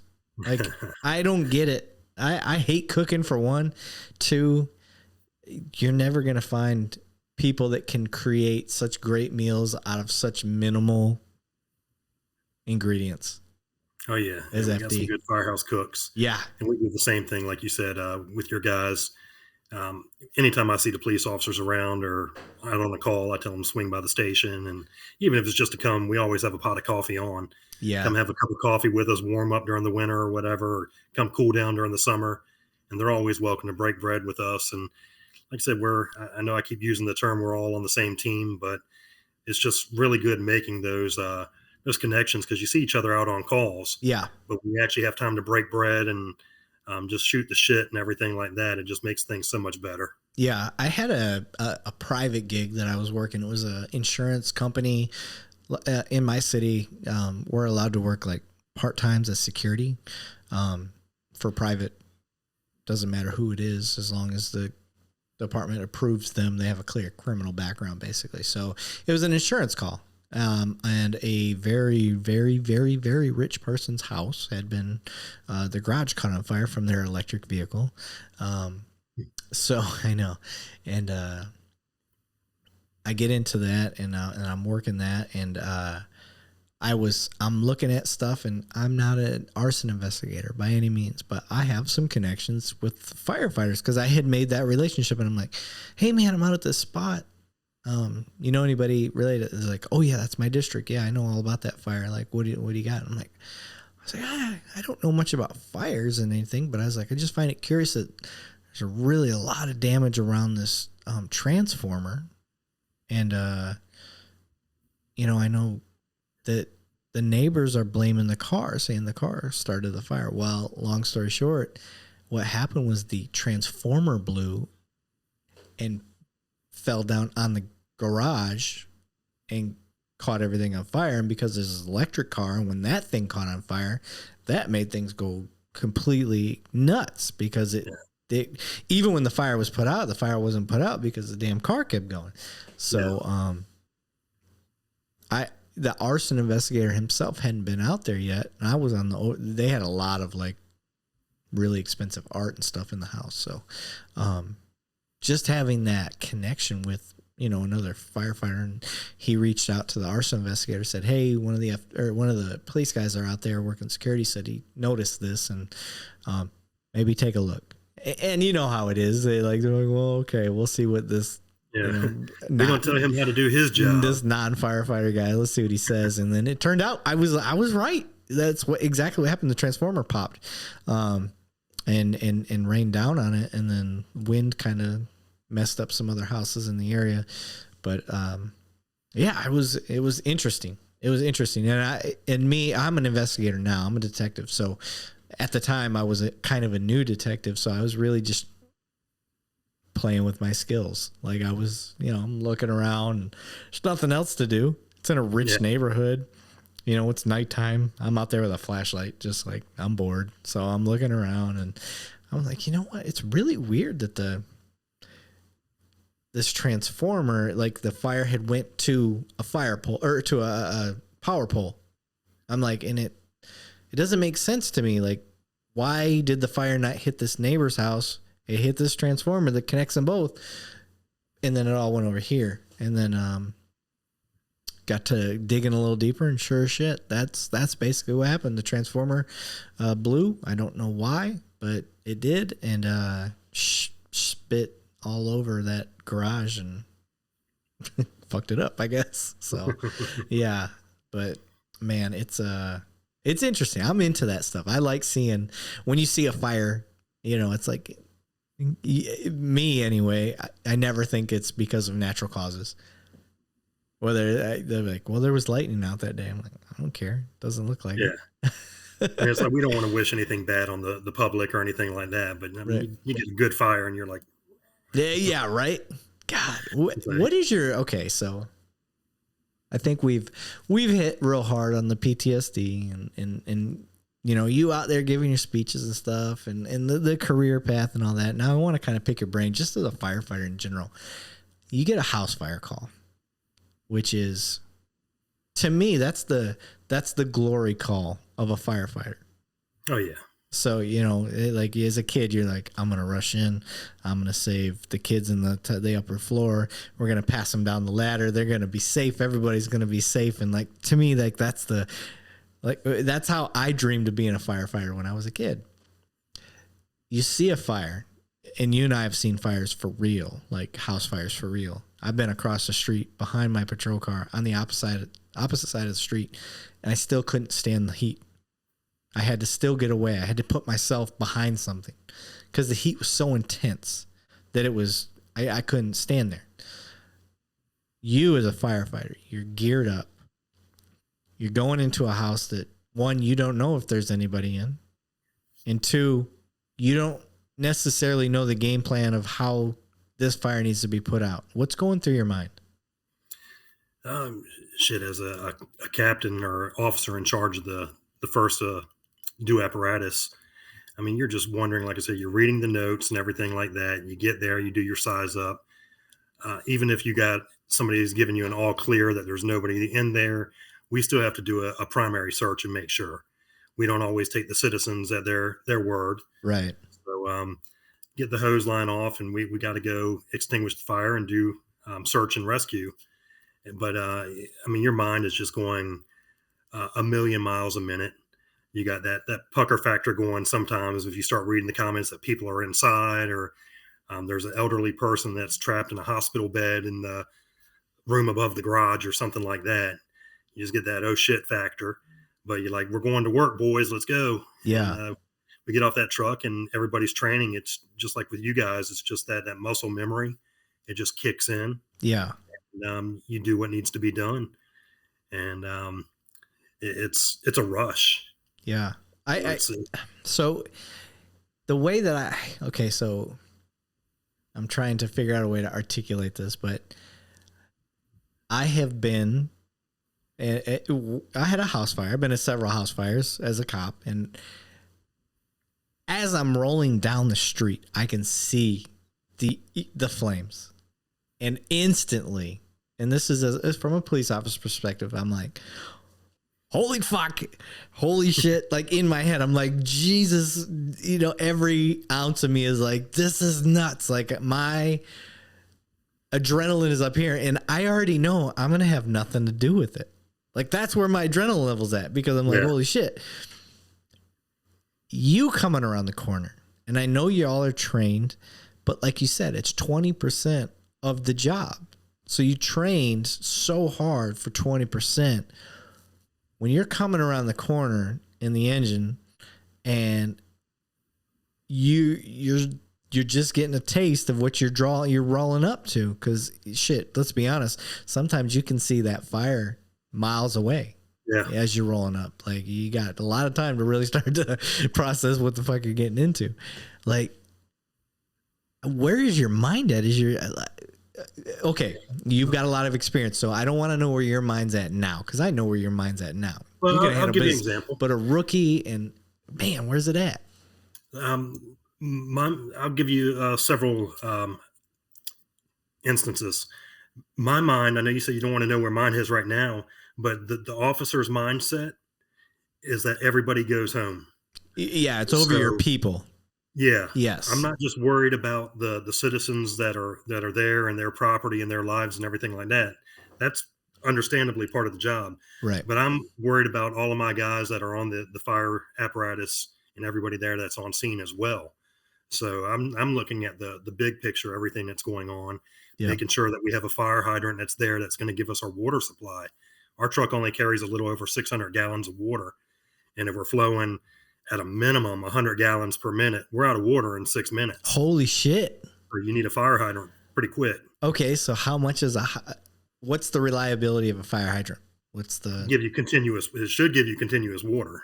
Okay. How much are you getting per minute or per second, or I don't know what the measurement would be. It depends, but probably you're getting enough for residential structure fire. Oh, okay. Okay. So the flow is going to be good enough for. Yeah. You're going to have good flow off of a good hydrant. Are you guys honestly hoping like some BMWs parked in front of Mercedes is parked in front of it? So we can smash the window and run the hose through there. Oh yeah. I love seeing those pictures. Like, well, you're the asshole. But other than that going on with me, probably the next busiest, actually the busiest person on that fire scene for the first 10 minutes is the driver operator, the guy driving that first two truck, that engine, because he's got to get to that hydrant. He's got to pull the hose, connect to the hydrant, connect to the truck, get the hose going to the house, and do all that. He's running around busy as shit for, like I said, the first 10 minutes. Once he gets his water supply and everything's good, things kind of settle down for him or her. But that's that point of view from that person. And then you have the guy in the jump seat, and that can usually be the rookie's not going to be driving just yet. So usually you have the rookie back there. Yeah. And I mean, if it's a rookie and it's his or her first fire, I mean, that heart's going to be pumping. Fuck yeah. Fast as shit. And my heart's been that way on every fire I've ever been a part of. Yeah, eyes this big. And yes. Everything. But you just got to, and like I said, this is where we try and do our training and everything, because it's only 20% of the calls. But you just need to have that person kind of just calm down a little bit. You can't be screaming. If you just like police, if you set the scene up to be chaotic, it's only going to get worse from there. Yes, absolutely. So you stage the scene or frame the scene the way you want it when you first get there, and you got to be cool, calm, and collect. Even though, like I said, if your heart's racing and all that, you could have people jumping out of windows and fire everywhere. And if I'm like, oh, I got this going on, blah, blah, blah, blah, it's Yeah. just going to go Yeah. downhill from there. Yeah. If your voice is escalated over the radio, and this is a big one for civilians to know, like when you hear a dispatch, whatever it is, you hear the officer's voice. If you hear a chill dude in what you would think to be a very chaotic situation, like that needs to be applauded. That is a great skill to have. I am fortunate. The guys that I work with, every chaotic thing that I've been involved in, they have been cool, calm, collected over the radio. And it's such an underappreciated skill. But for you fire guys, like I'm the guy on the radio. I'm like, this shit's blowing up fast. There's fire going everywhere. Like, it truly does. It gets me amped up, and I cannot stay calm about a fire. But I will be in a pursuit going, 2 million miles an hour. And I'm like, all right, he's taking a left on Main. All right, he threw some, like, it doesn't bother me. So it's weird. It's weird how, your mind turns something into business rather than something that's fight or flight. And like for you guys, like you were just saying, a pursuit or something, you're probably the whole time you're cool, calm, and collect, but you're probably smiling ear to ear because you're doing something. Blast. And even though our hearts are racing for a structure fire or something like that, we're still, if you look at our mask and that big smile on our face, we're happy as can be. Right, you psychos. So I try to when I have civilians ask me, and anybody listen, when you keep hearing me say civilians, I don't mean that as any sort of slight or any sort of elevation of that I'm above that or you're below, whatever way. Civilian just means, you got a regular 9 to 5. You don't have to worry about some of the stuff I have to worry. I don't have to worry about the stuff you have to worry about. So in the civilian world, you'll oftentimes hear us talking about these chaotic situations. And what I want you to understand is that it takes time to develop any sort of normalcy for that. Like a rookie, that 0 to 5 year mark in police world anyway is when you're going to get in the most trouble. Yeah. Because you're learning how to deal with all the stuff you trained to do. Just because you train to do something doesn't mean you're immune from human emotions. And I'm sure FD is the same way. That 0 to, we'll say 5 years just to be safe, but 0 to 5 years and 20% of your time is really dealing with fires, and you signed up to deal with fires, mistakes are going to be made because you have to learn, and you got to learn from mistakes. I think that's the best learning. Yeah. I honestly do. I oftentimes when I'm training somebody, I tell them, I want you to fuck up. I don't want you to fuck up intentionally. I just want you to screw up. I don't want you to be afraid of screwing up, because every time you screw up, we build and you learn from it. I know you're taking it seriously because you don't want to make that mistake again, but have fun making mistakes.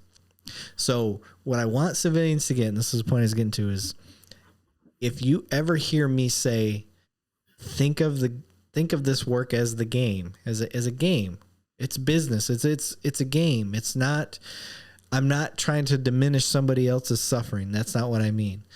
It's when we get wrapped up and we take things too serious is when we really start to make mistakes. And not only does that affect the people we're trying to help, but it affects us for the long term.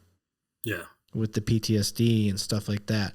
So I'm not trying, it's a different way to compartmentalize in a positive way. So when I say it's a game, like, I'm going to deal with the domestic. All right, these two couples they're having some sort of issues. I'm not going there going, oh my God, domestics are the most dangerous calls in the world. I got to go there. I got to be all tactical, and I got to have my gun here, and I got to be like, all right, ma'am, you need to say it. Like, no, it's a game. Like, all right, let's figure out what the fight's about. It's usually funny. So it's usually like somebody took something way too serious that doesn't need to be taken serious, and you just make it a game. Yeah. And that way you're not taking it too serious. You're able to keep a straight mind. And maybe I'm phrasing it the wrong way. I don't know. But like you said, you're grinning ear to ear when you got this big old fire. It ain't because you're laughing at somebody's misery that they're losing their home. It's because this is what we signed up to do. This is the pleasure portion of our brain that is satisfied through good works. And it's hard to explain to people because they can't fathom doing what we do. Yeah. And it's as long as you maintain your professionalism. Yes. Exactly. Have fun. Exactly. Have And fun. that's what I really, that's how we stay sane in this job for the most part, is having fun. And a lot of us, we do have, actually all of us, have a dark sense of humor. Very dark. Yeah. If the Joe citizen heard some of the stuff that we say around the kitchen table or at a choir for you guys or church or whatever, their jaws would probably just drop. Right. I agree. It's who we are. It's what we are. It's our way of dealing with and alleviating stress and pain and everything. Yes. But like I said, the main thing I teach my guys, have fun, enjoy this job. It's a not just a job, but it's a career. Police and fire, we're all a family. So look out for each other, just like a family and everything. You're going to have your bickering and your little infighting and stuff in between each other. But you're going to have your camaraderie and your love and your good times and everything, just as much as you are with the bad times. But at the end of the day, we're all together. Yeah. And I know I could pick up the phone. We just had some storms come through here just a little while ago. And I know, knock on wood, if something happened to my house, a tree fell on my house or whatever, I could pick up the phone and call, and I could have 5 or 6 guys here in a half hour with chainsaws. Yeah. Or put a new roof on my mom's house or something like that. It's just the brotherhood and sisterhood that we have in the I'm first responder world. I'm glad you brought that up because I'll get flag. You can't see it right now. I have a thin blue line flag on the wall. You've got your thin red line flag over there on the wall. And I get the argument that people make, like, oh, you're causing a division. Like that's a gang. That's all that stuff. So when I try to symbolize what it means to me is exactly what you're just talking about. Is the thin blue line to me isn't us versus them. It's not any division between us and the people we're out there either serving or protecting, when we take them to jail. For me, it's if I get injured on the job, whether it's tripping and falling down the stairs after the call's done versus chasing a bad guy down, he shoots me and I'm recovering, or whatever it is, I die in the line of duty. Same for FD, whatever it is. A storm hits my house. The thin blue line, the thin red line, whatever you want to call it, to me is when shit goes down, despite what cause is, those guys are going to be there to take care of my wife. They're going to be there to get my kids to school. They're going to be there to mow my lawn. They're going to be there to bring groceries to the house. Well, after the time that's necessary. Whether it's let's say I do fall in the line of duty. Oh, shit. Are you good? Let's say I fall in the line of duty. Those guys are going to, my kids, my oldest is 12 years old. She's 12. My other daughter's 10. So those guys that I work with, they're going to take my kids to prom. They're going to take my kids, they're going to walk them down the aisle. And I know that. That is what a thin blue line is to me. That's what that means. And it's the same for the firefighters. You explained it. There's been a series of storms. If a tree fell on your house, those guys are going to be there. And so when people get up in arms about that stuff, oh, it's a gang, you guys, it's you versus us. And okay, I'm not saying that argument doesn't have some sort of small validation, because there's been proven things where officers, corrupt officers and stuff, that's happened.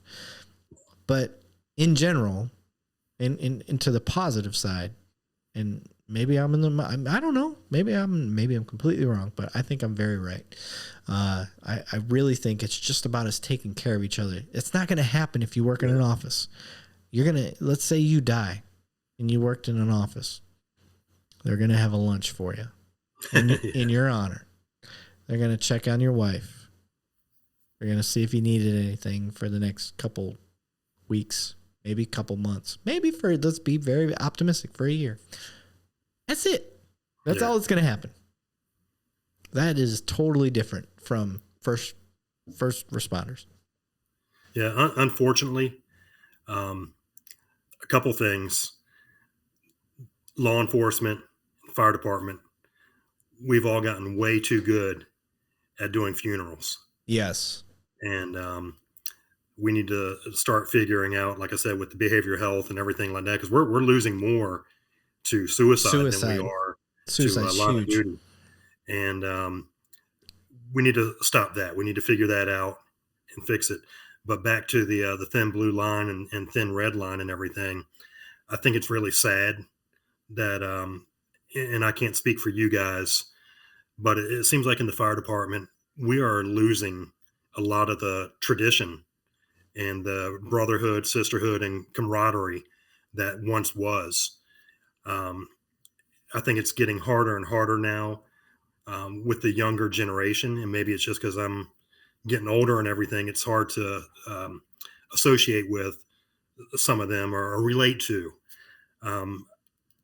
I do, as being a leader in the fire service, I do a lot of research and studying and reading, trying to learn how to relate to millennials and everything. Yeah.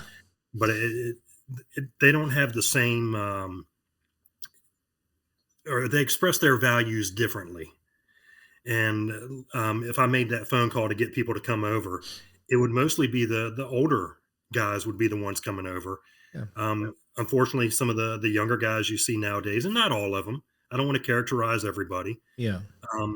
But a lot of guys, they just want that police badge on their T-shirt or fire department badge on their T-shirt or Maltese cross, and go to the bars and drink and tell the girls that, hey, I'm a firefighter or I'm a cop or whatever. They just want that title. Yeah. And when they clock in at the firehouse at 0700, the next day when they're clocking out to go home, they don't think twice about the brothers and sisters that are in that firehouse relieving them and everything like that. Yep. And that's part of the culture needs to change also. That needs to go back to where we were. Yeah. Where we had a stronger alliance of brotherhood and everything. Yeah. I'm of the opinion that it's going to do this. It's going to ebb and flow, you know. I think because it's the same in the police world right now. I think it's going to bottom out, and then it's going to get to a point where it comes back up. We just haven't hit bottom yet. Yeah. I have a lot of faith in in humanity, I guess you would say. I'm an optimist. I just can't help it. It's just how I am. I'm an eternal optimist. So, and I know it's for cops anyway. It's been really shitty. I mean, we're if we haven't reached rock bottom, we're damn close. I think it's going to start ticking up in the near future. So you're going to start getting quality recruits again, because right now nobody wants to be a cop. Yeah. Nobody wants to be a first responder, but they definitely don't want to be a cop. So I think that's going to start coming up because, you know, with the whole defund the police movement and all that stuff, and that being shown to be obviously a dumbass thing to do. If you don't agree with me, I'll argue with you. We'll come on the show. I'll argue with you on the show. I don't care. We'll talk about it.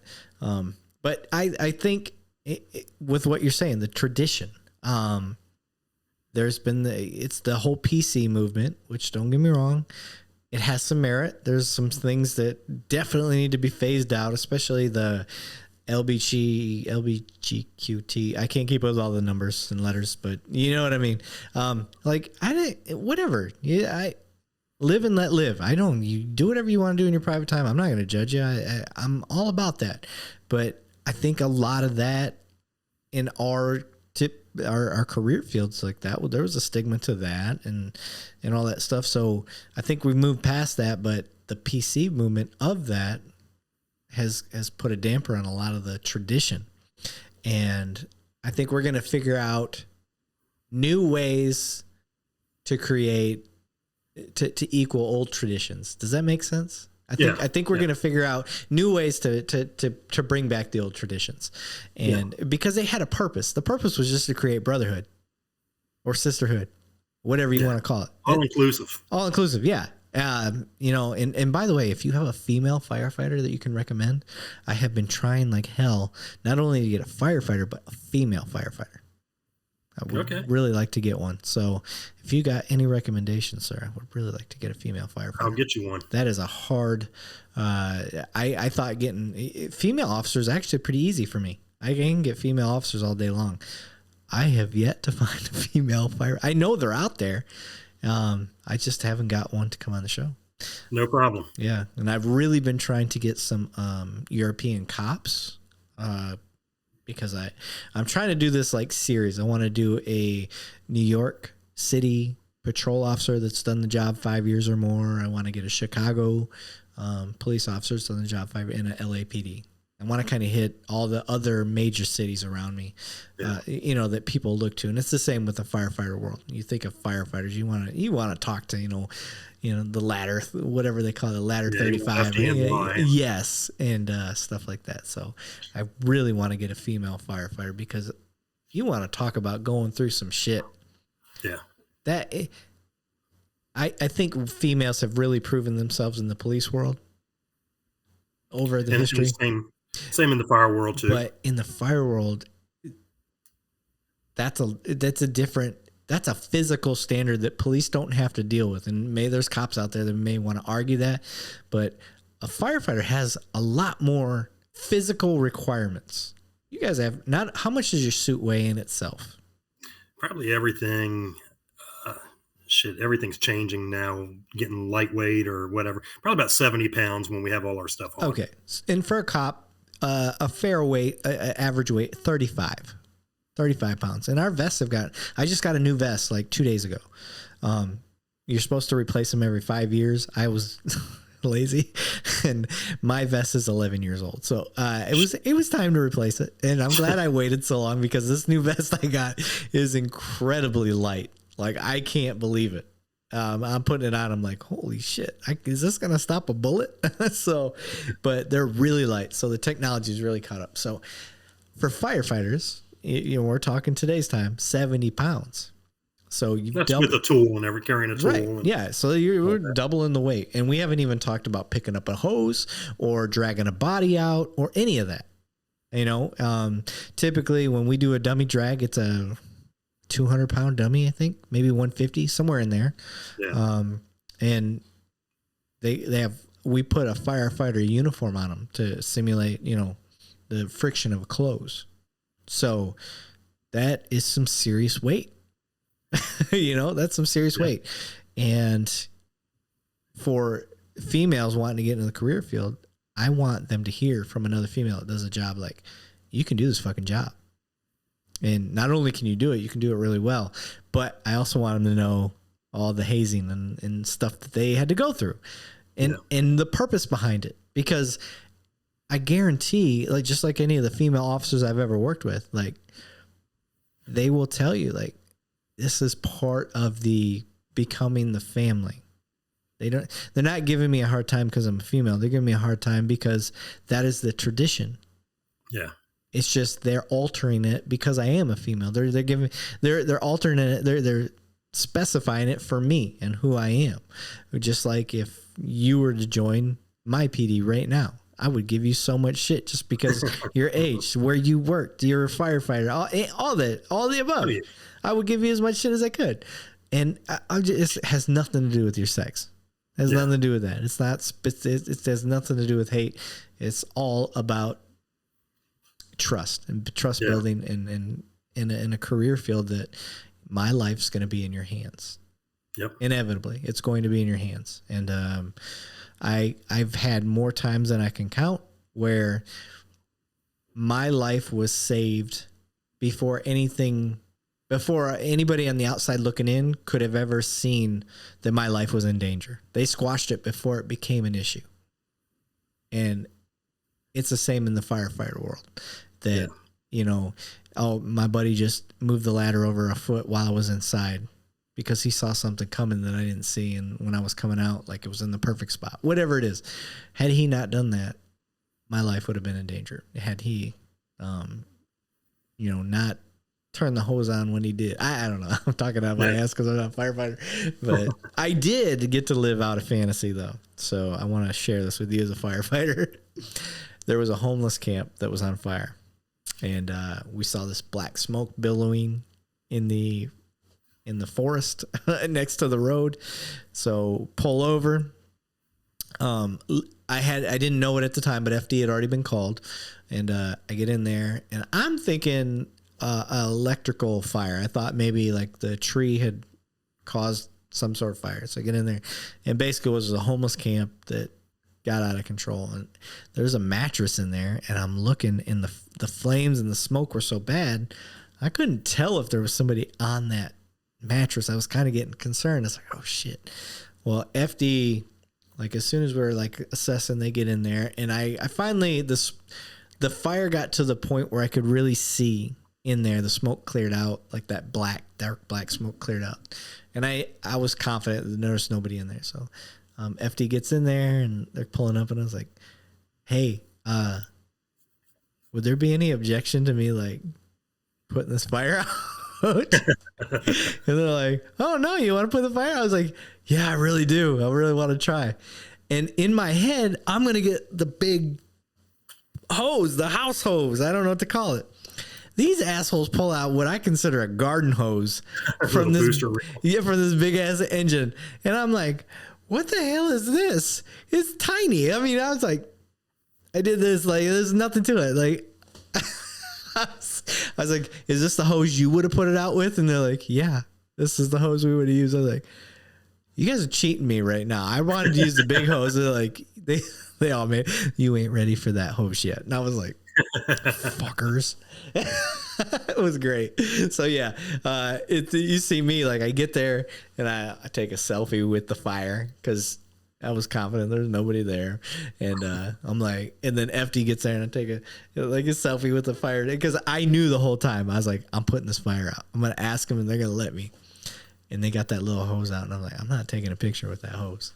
And of course, my partner that was with me took a picture of me he's like, every little inner officer's fantasies putting out a fire to be FD. I'm like, you bastard. So it was fun. The FD guys had fun with me. They probably went back to the house and was like, this cop was trying to be like us, boys. I told you. Nah, we like that shit, man. It was great. Good stuff. Yeah, they were great about it. But well, sir, we're at the 2-hour mark, right on the dot.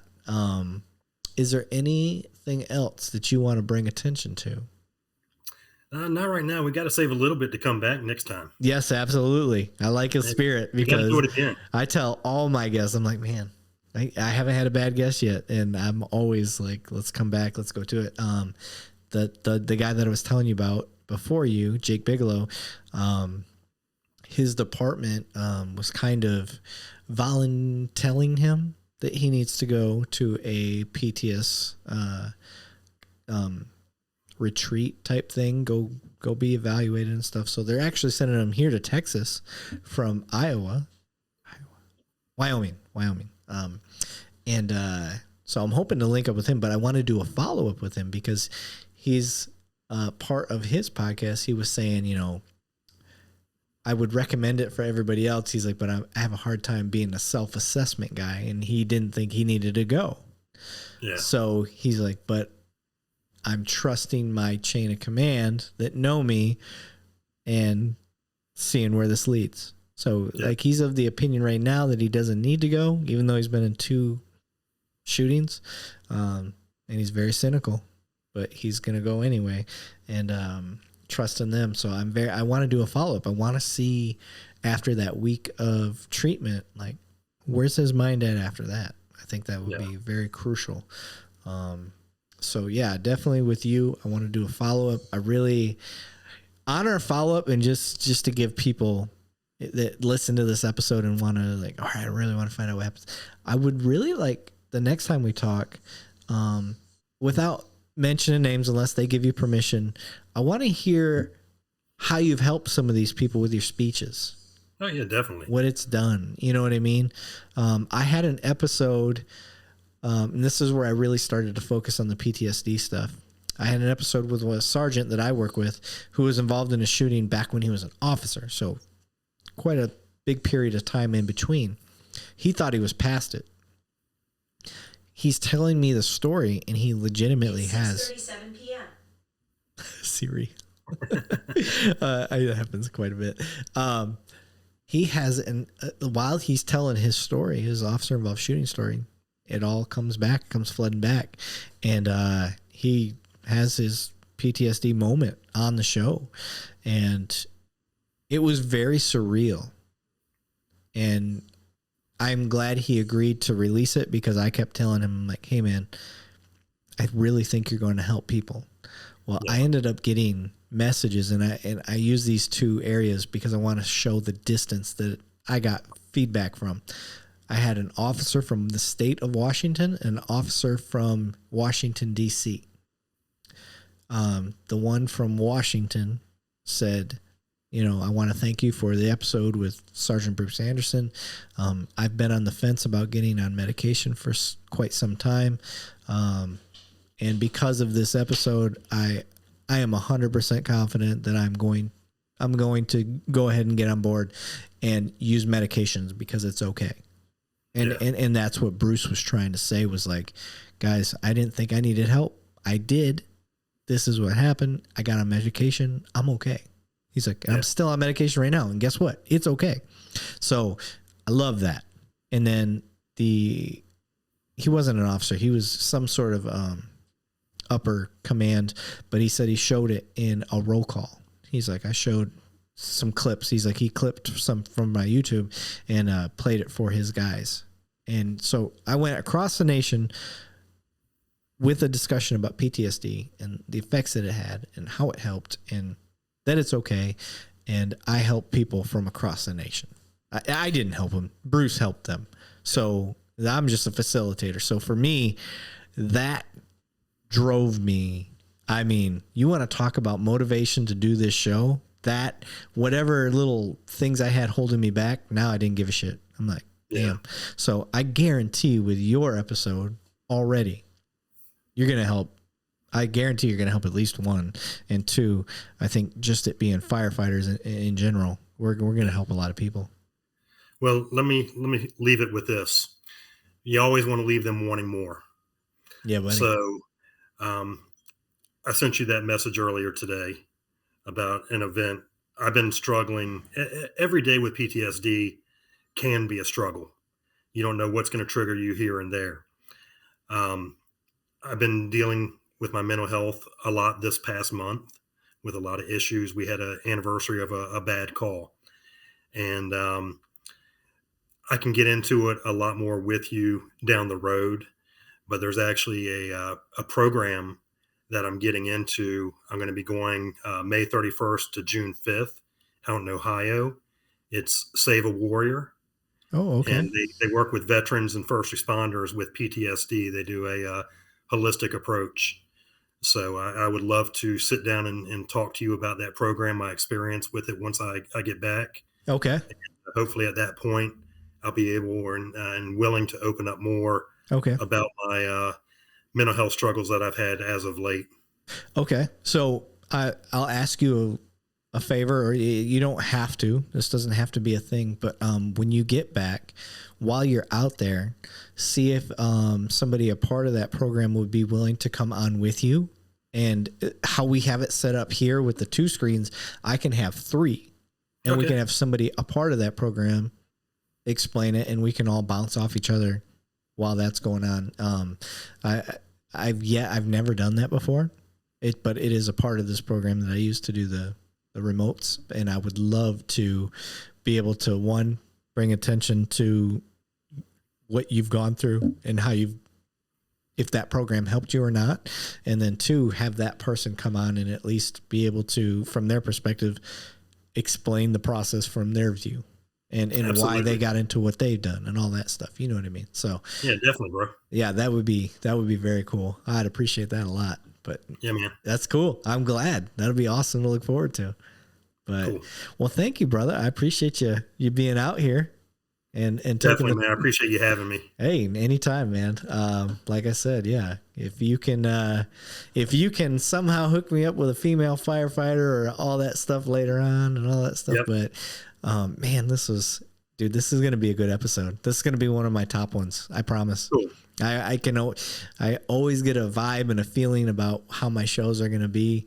And, just like with Bruce, and then I had another one, Aaron Dyson. He's a guy that he committed a serious crime, but he was also wrongly convicted. And, his episode, I just knew was going to be a killer, and sure enough it was. And I have a feeling that your episode is going to be above average, especially if you can share this with some firefighter side. So yeah, we'll get this out there. But man, I thank you so much, man. Very humbled that you took the time to share your story, because it's a healing process. Yeah, I appreciate you giving me the platform, man. It was, hopefully you and I have this lasting relationship now, and Hell yeah. Keep in touch and everything. Yeah, I'll get you the female firefighter, and then I'll get up with you in June when I get back from Save a Warrior. Okay, so it's in June? Yeah, it's May 31st to June 5th, so the first part of June. But hopefully I get good results with that, and we come on there and talk all about it. All right, brother. Well, I appreciate it, and let me end this recording. All right. Be safe.